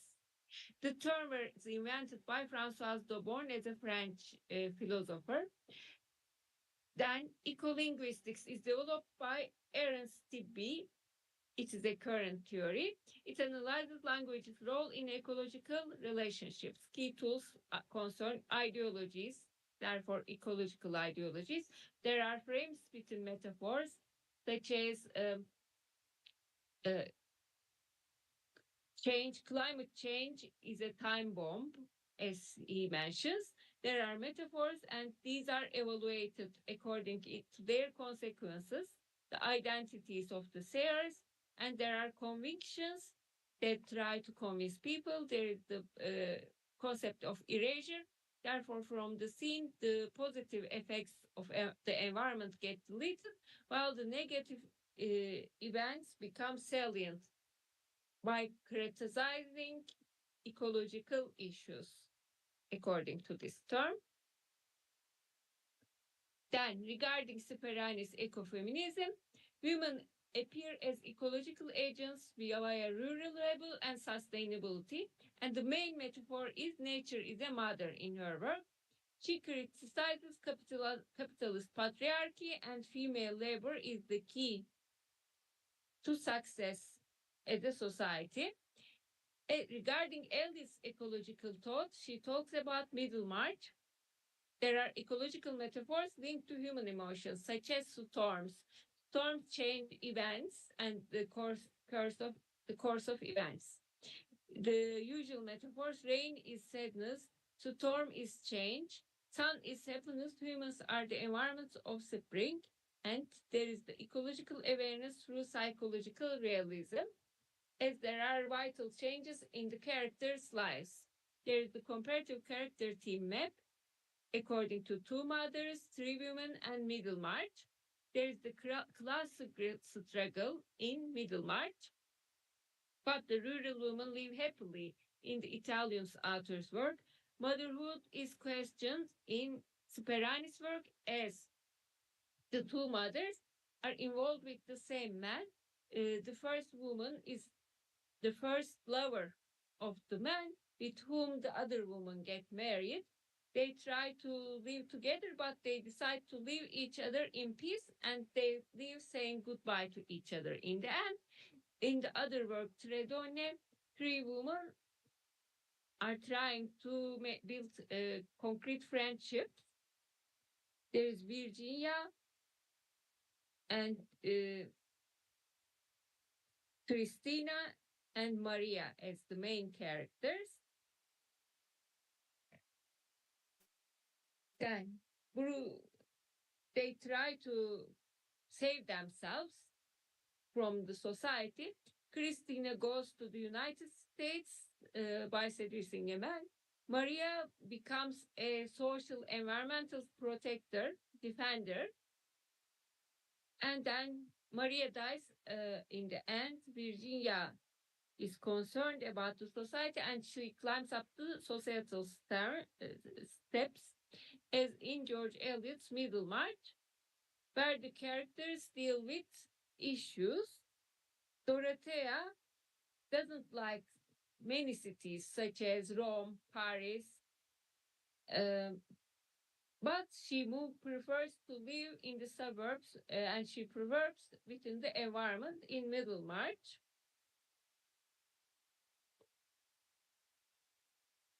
Then, regarding the comparison of both works, Sperani's novels are set in rural Italy with explicit focus on agriculture, day work, the women work, and women's work. Eliot's Middlemarch is set in Victorian England, where ecological ideas are woven into the psychological and social fabric of the story. Comparatively, cultural contexts differ geographically as the Italian rural versus the English Victorian society, where class differences are evident. Narrative strategies involve explicit ecological settings um, within the environment. Sperani's rural ecofeminism focuses on the tangible aspects of women's work and its impact on the environment, whereas Eliot's psychological realism illustrates how ecological ideas influence human feelings and social interactions. Their writing together expand the understanding of ecofeminist literary analysis, showing that awareness of the environment can be expressed through both direct portrayals of rural life and deeper philosophical exploration. Sperani's novels are set in agricultural fields and rural homes, as in the case of Two Mothers, and they show how the cycles of farming shape the lives of women. These settings highlight the deep ties between women and the land. Eliot shows the connection between people and the environment through metaphor, inner thoughts, and social relationships, rather than focus on farming and work as our characters are traveling. Dorothea marries Kodoban, but she is upset as she appreciates the natural love, not life in Rome or Paris. And Kosovan is extremely intellectual for her. Then she meets her ex-boyfriend and she marries him. They meet in Rome again. Lingate arrives in town and Casaubon's decline. After decline, Dorothea meets Will. Lingate's marriage even collapses. Dorothea finds true love with Will. Lingate dies young. Fred and Mary marry, and these are the unique happy couples as all get separated in the novel because Fred becomes a farmer and Mary follows him. Then the farm life is exceptional compared to city life according to them. And Virginia dies. Christina emigrates. Maria joins. Workers him. And these are hopeful women in the three women of the Italian author, Sperani. Then in the Two Mothers, one of them achieves moral redemption by getting saved from her ex-lover, and the other faces loss as although she's married. This happens due to the same man. Then, regarding the synthesis, the Perani's rural ecofeminism is evident in the work of women. She shows metaphors related to the rural ambience, where nature is a mother, nature is a saver, nature is a psychologist, and it relates to the tangible women's work. In Eliot's psychological realism appears analyzing her characters. The ecological ideas appear in the social context. Both works show, or both authors' works show human nature interdependence, and they both criticize the patriarchal decisions,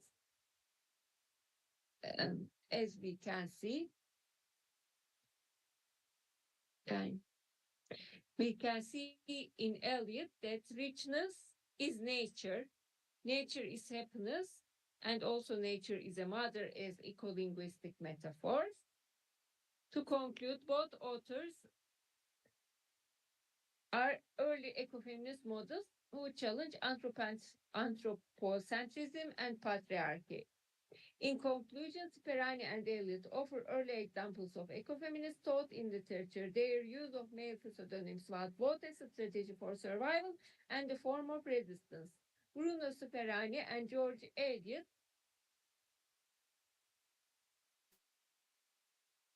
despite being separated by geography and cultural differences, share a common expression of ecological feminism and awareness. Sperani's stories from rural Italy emphasize the real and symbolic links between women, the land, and sustainability, offering a clear critique of patriarchal systems that exclude women's work and ignore the responsibility to care for the environment. Eliot, on the other hand, integrates ecological awareness into the psychological depth and philosophical ideas of Middlemarch, showing how human feelings and social relationships are deeply connected to environmental factors. Together, their writings challenge the idea that humans are the center of everything and the belief in traditional power structures, presenting early examples of ecological thinking in literature that are still relevant today. Both authors use male names to navigate the limiting literary world of their time, which also help to question assumptions about who can be an author and who holds authority. Their visions of ecology foresee modern ecofeminist discussions on sustainability, mutual reliance, and the importance of care. Looking at Sperani and Eliot through the ideas of ecolinguistics and ecofeminism helps us see the origins of ecological thought in literature and its lasting impact. Their stories remind us that literature has always been a place of opposition, where the connection between gender and the environment challenges accepted norms and help us imagine better, more sustainable futures. Then these are my references. Thank you. Okay.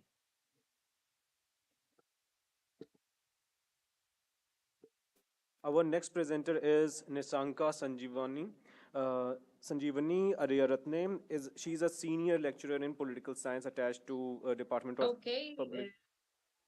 Public Policy, University of That Ruhana. is all I can say. She obtained BA in Political Science from the University of Peradeniya, MA in Political Science from the University of Colombo, MSc in Development Management from University of Agder, Norway, and PhD from University of Rajasthan, India. She teaches undergraduate courses in Foreign Policy of Sri Lanka, International Organization, Gender and Politics, South Asian Politics, International Law, and Issues in World Politics. Her major research areas are gender and development, post-conflict, South Asian politics, and foreign policy studies.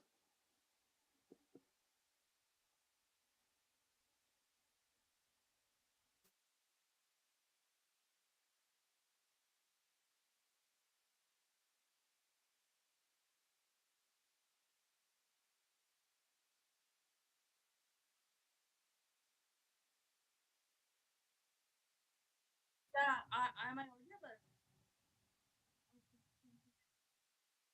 Any possibility to share? Shall I share my presentation?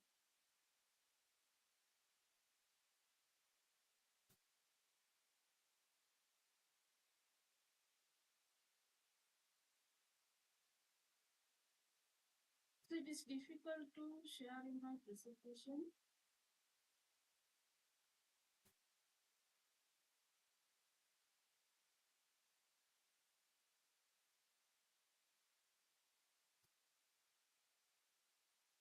Okay, so it is difficult to share in the presentation, so I will do my presentation. So my topic is indigenous epistemological practical practices to mitigate natural resource degradation and environmental issues with special reference to South Asian region. So this is my topic. For thousands of years, humans have modified the physical environment by clearing land for agriculture or damming streams to store and divert water. They use the environment, survive their lives, nothing to do any harmful. So many societies protect forests, rivers, and mountains by declaring them sacred, cutting trees sacred. So prohibited to cutting trees harming to animal in this area was strictly prohibited. So in introduction, so before colonization, the South Asian region was strictly in natural richest in natural resources. The ancient people lived with an indigenous epistemology and they used it to protect natural resources. The region was colonized in 16th century. The indigenous epistemological knowledge of the environment was natural resources was undermined by the colonial thoughts, their Western epistemology. Although ancient South Asian people followed do not harm policy with the environment, but the colonial environmental approach was totally different, and uh, they used colonial natural resources to develop their states. The colonial public policies were mainly focused on exploiting natural resources in the region and through their policy formation promoted deforestation, man-made disasters, unsuccessfully land use for cultivation, air pollution, water pollution, etc. Thus, today the South Asian region is one of the vulnerable regions due to the climate change and natural resource rapidly degradation. So research objective, the main objective of this research is to examine the crisis in South Asia in terms of natural resource degradation and climate change. Research methodology, this research mainly employs a qualitative research methodology. So under that, the researcher used the qualitative research methodology due to its capacity to provide deeper insight into real-world problems. Most of the collected data are non-numerical and secondary. Data are analyzed through content analysis. So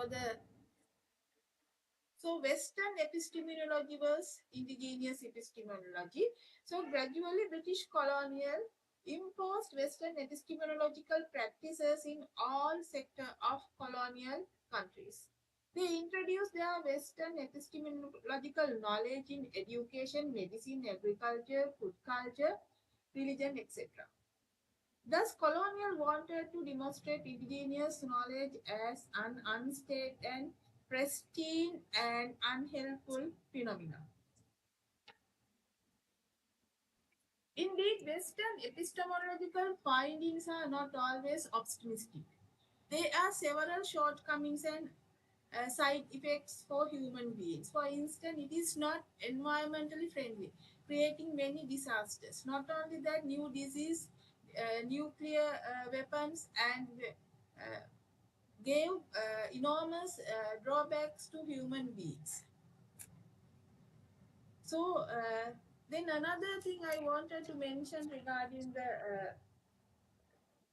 Western epistemology. Western epistemology in many parts of the world have speed through globalization. Since the first century, the age of discovery covered in the 15th, 18th centuries, and that era further accelerated epistemological findings. The European explorer created bridge between East and West through their scientific epistemological innovation, including the steam engine and the industrial weaving machine, and more.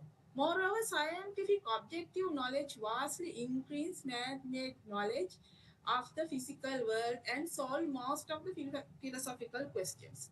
Hence, they established the hegemony of the field and legitimacy of the scientific knowledge. Moreover, new scientific knowledge of astronomy, mathematics, physics. So they use colonials. So they, especially first Portuguese, late Dutch, and the English. So subject to establish imperialism in based on this South Asia and also other regions. So the arrival of colonial powers in South Asia led to the promotion of commercial agriculture. The expansion of plantation crops required extensive forest cleaning, which marked the beginning of the widespread of deforestation. So then, moreover, Western epistemology is still far behind to mitigate the environmental crisis. So then, Western epistemology basically focus on industrialization. So, industrialization also it is human driven and economic focused. So then the environment is a nature driven and ecology focused. So there is a conflict. Important to note that indigenous discoveries of food production and preservation methods were natural and not harmful to human body.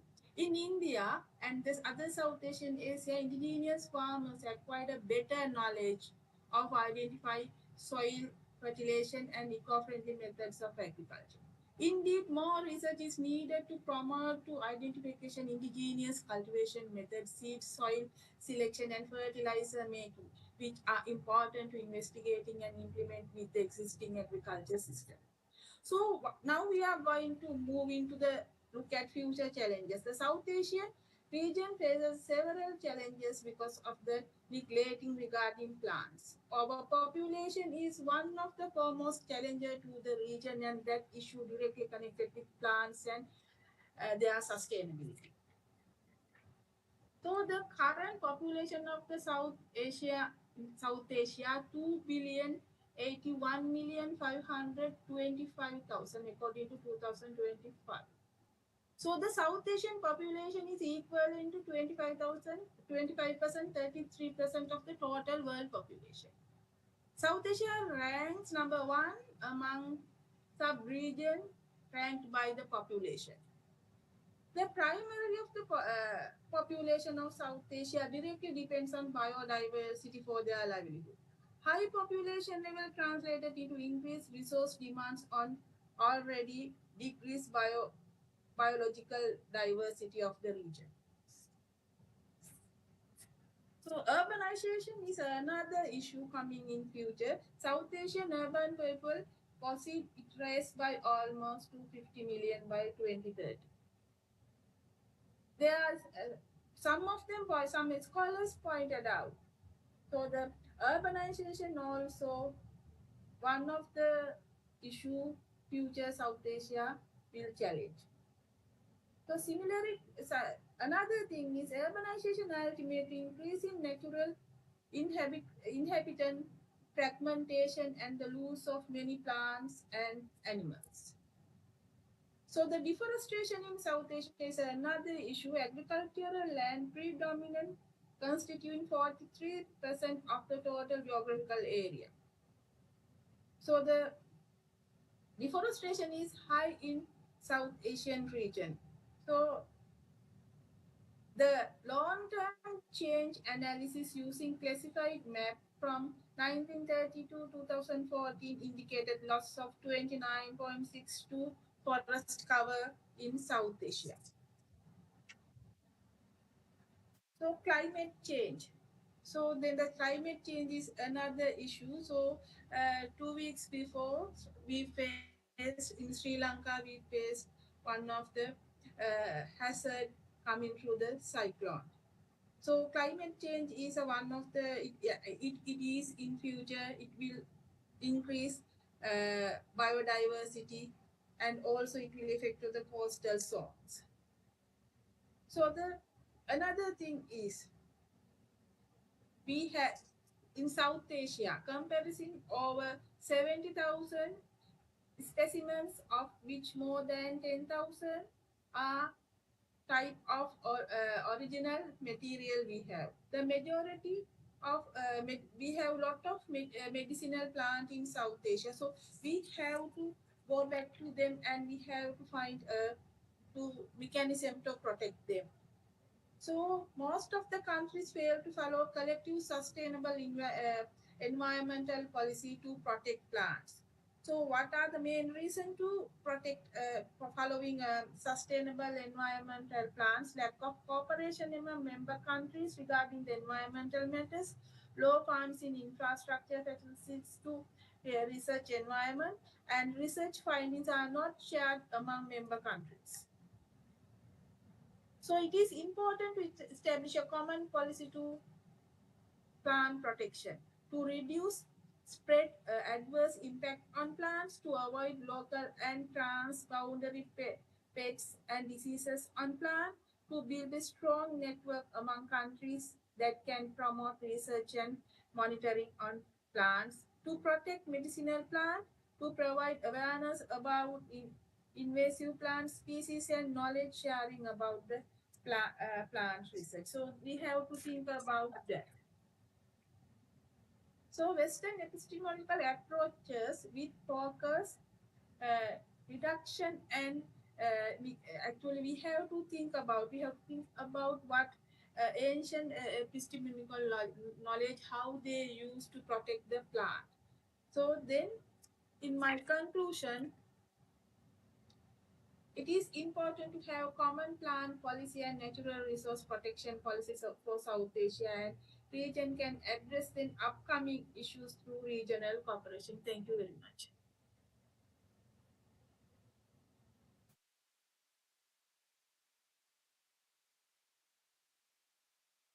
Okay, thank you.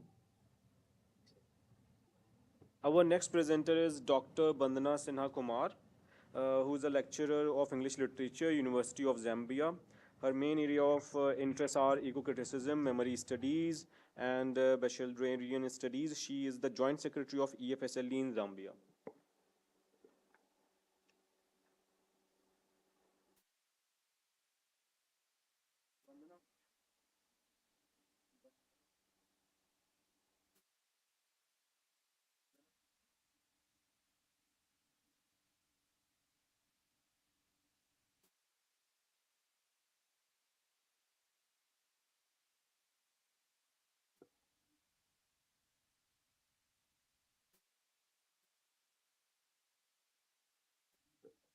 Okay.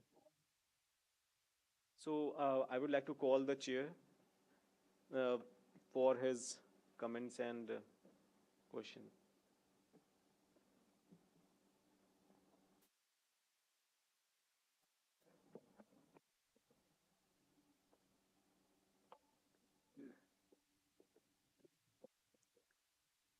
Yeah. Good morning once again to all the participants. We are having the 3 days international conference on geopolitics of climate change, and today is last.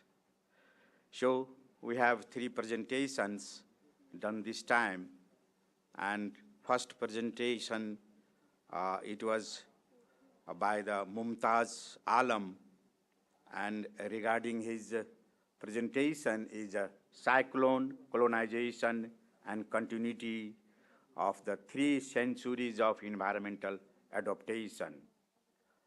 So, yeah, the Alam is online with us, oh, okay? Are they online or not? They have left? So regarding this Alam presentation, it was very fantastic and very exploratory in terms of the 3 century, their comparison and their means the things that we have applied in the environmental adaptation. Basically, it was the 3 period, that is pre-colonial, and then colonial, and then after the colonial periods. So this is earlier it was very based on the environment practices, all the things. After the intervention of the new technology, and that is the silence for the climate change and protection of the environmental means resources. So they have talked many things regarding the tourism, agriculture, plantation, and an action plan that he has. And later on, the government has given the priority to the indigenous knowledge has to be incorporated in the resource management and in the adaptation. So this is about the presentation that is done by Dr. Mumtaz Alam, and it is co-authored by the Payal Asika Chanda. So they are not here, no? So it's okay, and if they are not, we give the big hand to them so that we are respecting to our presenters. So this is the first presentation. And regarding the second presentation, we have the second presentation regarding this, the Fazila, means Agis. So she is from the Ankara University, Turkey, and her presentation regarding the ecological consciousness in Bruno Separani and then George Eliot. So basically it is from the literature. So the literature is our mirror of the society, mirror of the event, and mirror of the natural disaster also. So basically in novel, there are two authors. So these authors basically focus on the nature-based literature. So that is the means eco-feminism and then eco-linguistic. So now these two words are very familiar: eco-criticism, eco-feminism, eco-linguistics, and now we have to start with the geo-feminism. Geo means anthropism, because geo covers entire as compared to the eco. So basically, their presentation regarding these two means they have focused on the nature. So nature is a master. In geography also, there is one author. Basically, she is known by the environmentalism, and she made the quotation, "Man is a product of Earth's surface." So it should not be the man, it should be the woman, because we both are here basically. So man is a product of Earth's surface. This means she has fed him, she has mothered him, and she has fixed the task what they have to do. So we all are creators of the nature. That is why we love the nature, and nature things, natural events that should be focused, that should be known to the literature also, maybe the poem, maybe the novel.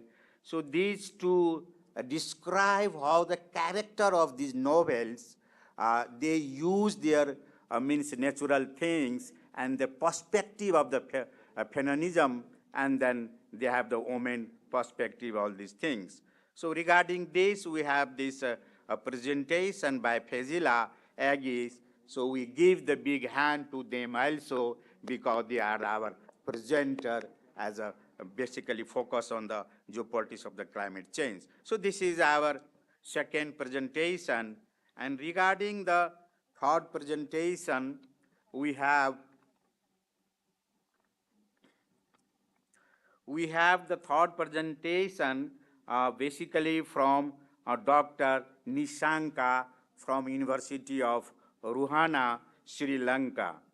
So this is also regarding the natural, regarding our knowledge system. So topic is the indigenous epistemological practice to mitigate natural resource degradation, environmental issues with reference to the South Asia. So South Asia, there is a problem of the land degradation, desertification, and deforestation.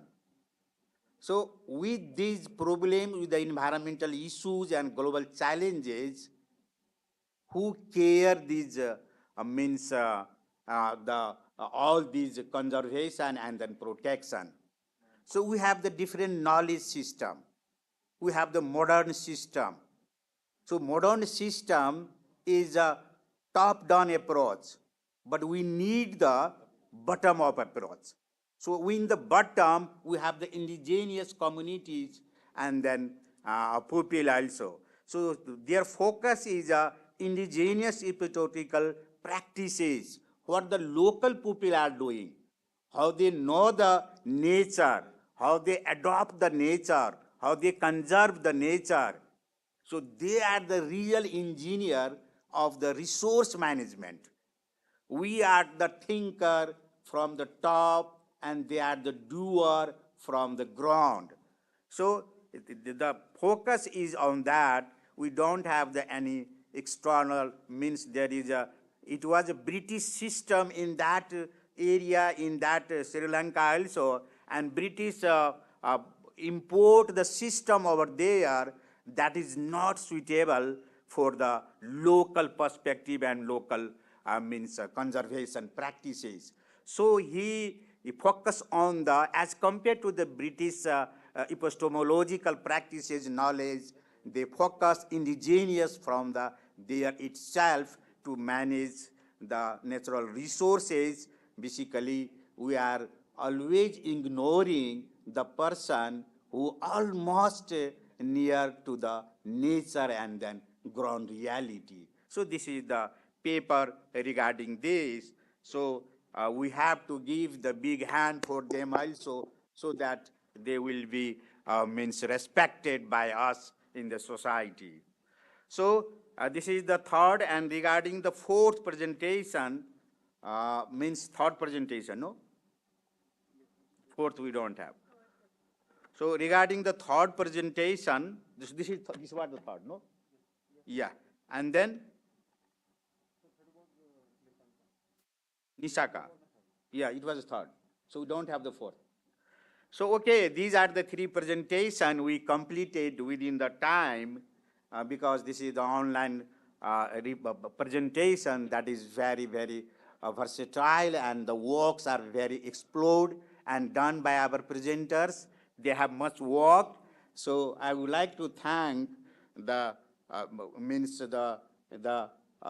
organizer of this 3 days international conference, basically principal of the Rabindra, Professor Rabindra, then Professor Siddhartha, and then milestone. This is the factor behind all this managing Dr. Rishikesh, and here our brothers analyzing everything managed. So I would like to thank all the participants very patiently from the morning, watching and seeing all the listening, all the results that is presented by the researcher. And thank you, you all once more. Thank you so much. Thank you, Professor Mandal. So we have come to the conclusion of this session. I would just like to end the session with a quote. This is by Robert Stickmans from Prelude to a Change of Mind. So he says that if we fail, the planet will grow sterile, and your people will die in hunger, thirst, and waves of plagues. Our people will die more slowly because the poisons here will render us unable to conceive. The skies will cease to be blue, the land will lose its verdure, and the seas will be the first to go. Anything that does survive will be broken, mutant, discontinuous from us, and mutually exclusive. It will be the new life of a shattered world, a world for shittiness, growling things, not one for soft and tender emotions. Thank you for such a patient sitting and hearing, listening. The lunch is ready. You can please join us for the lunch. Thank you, everyone.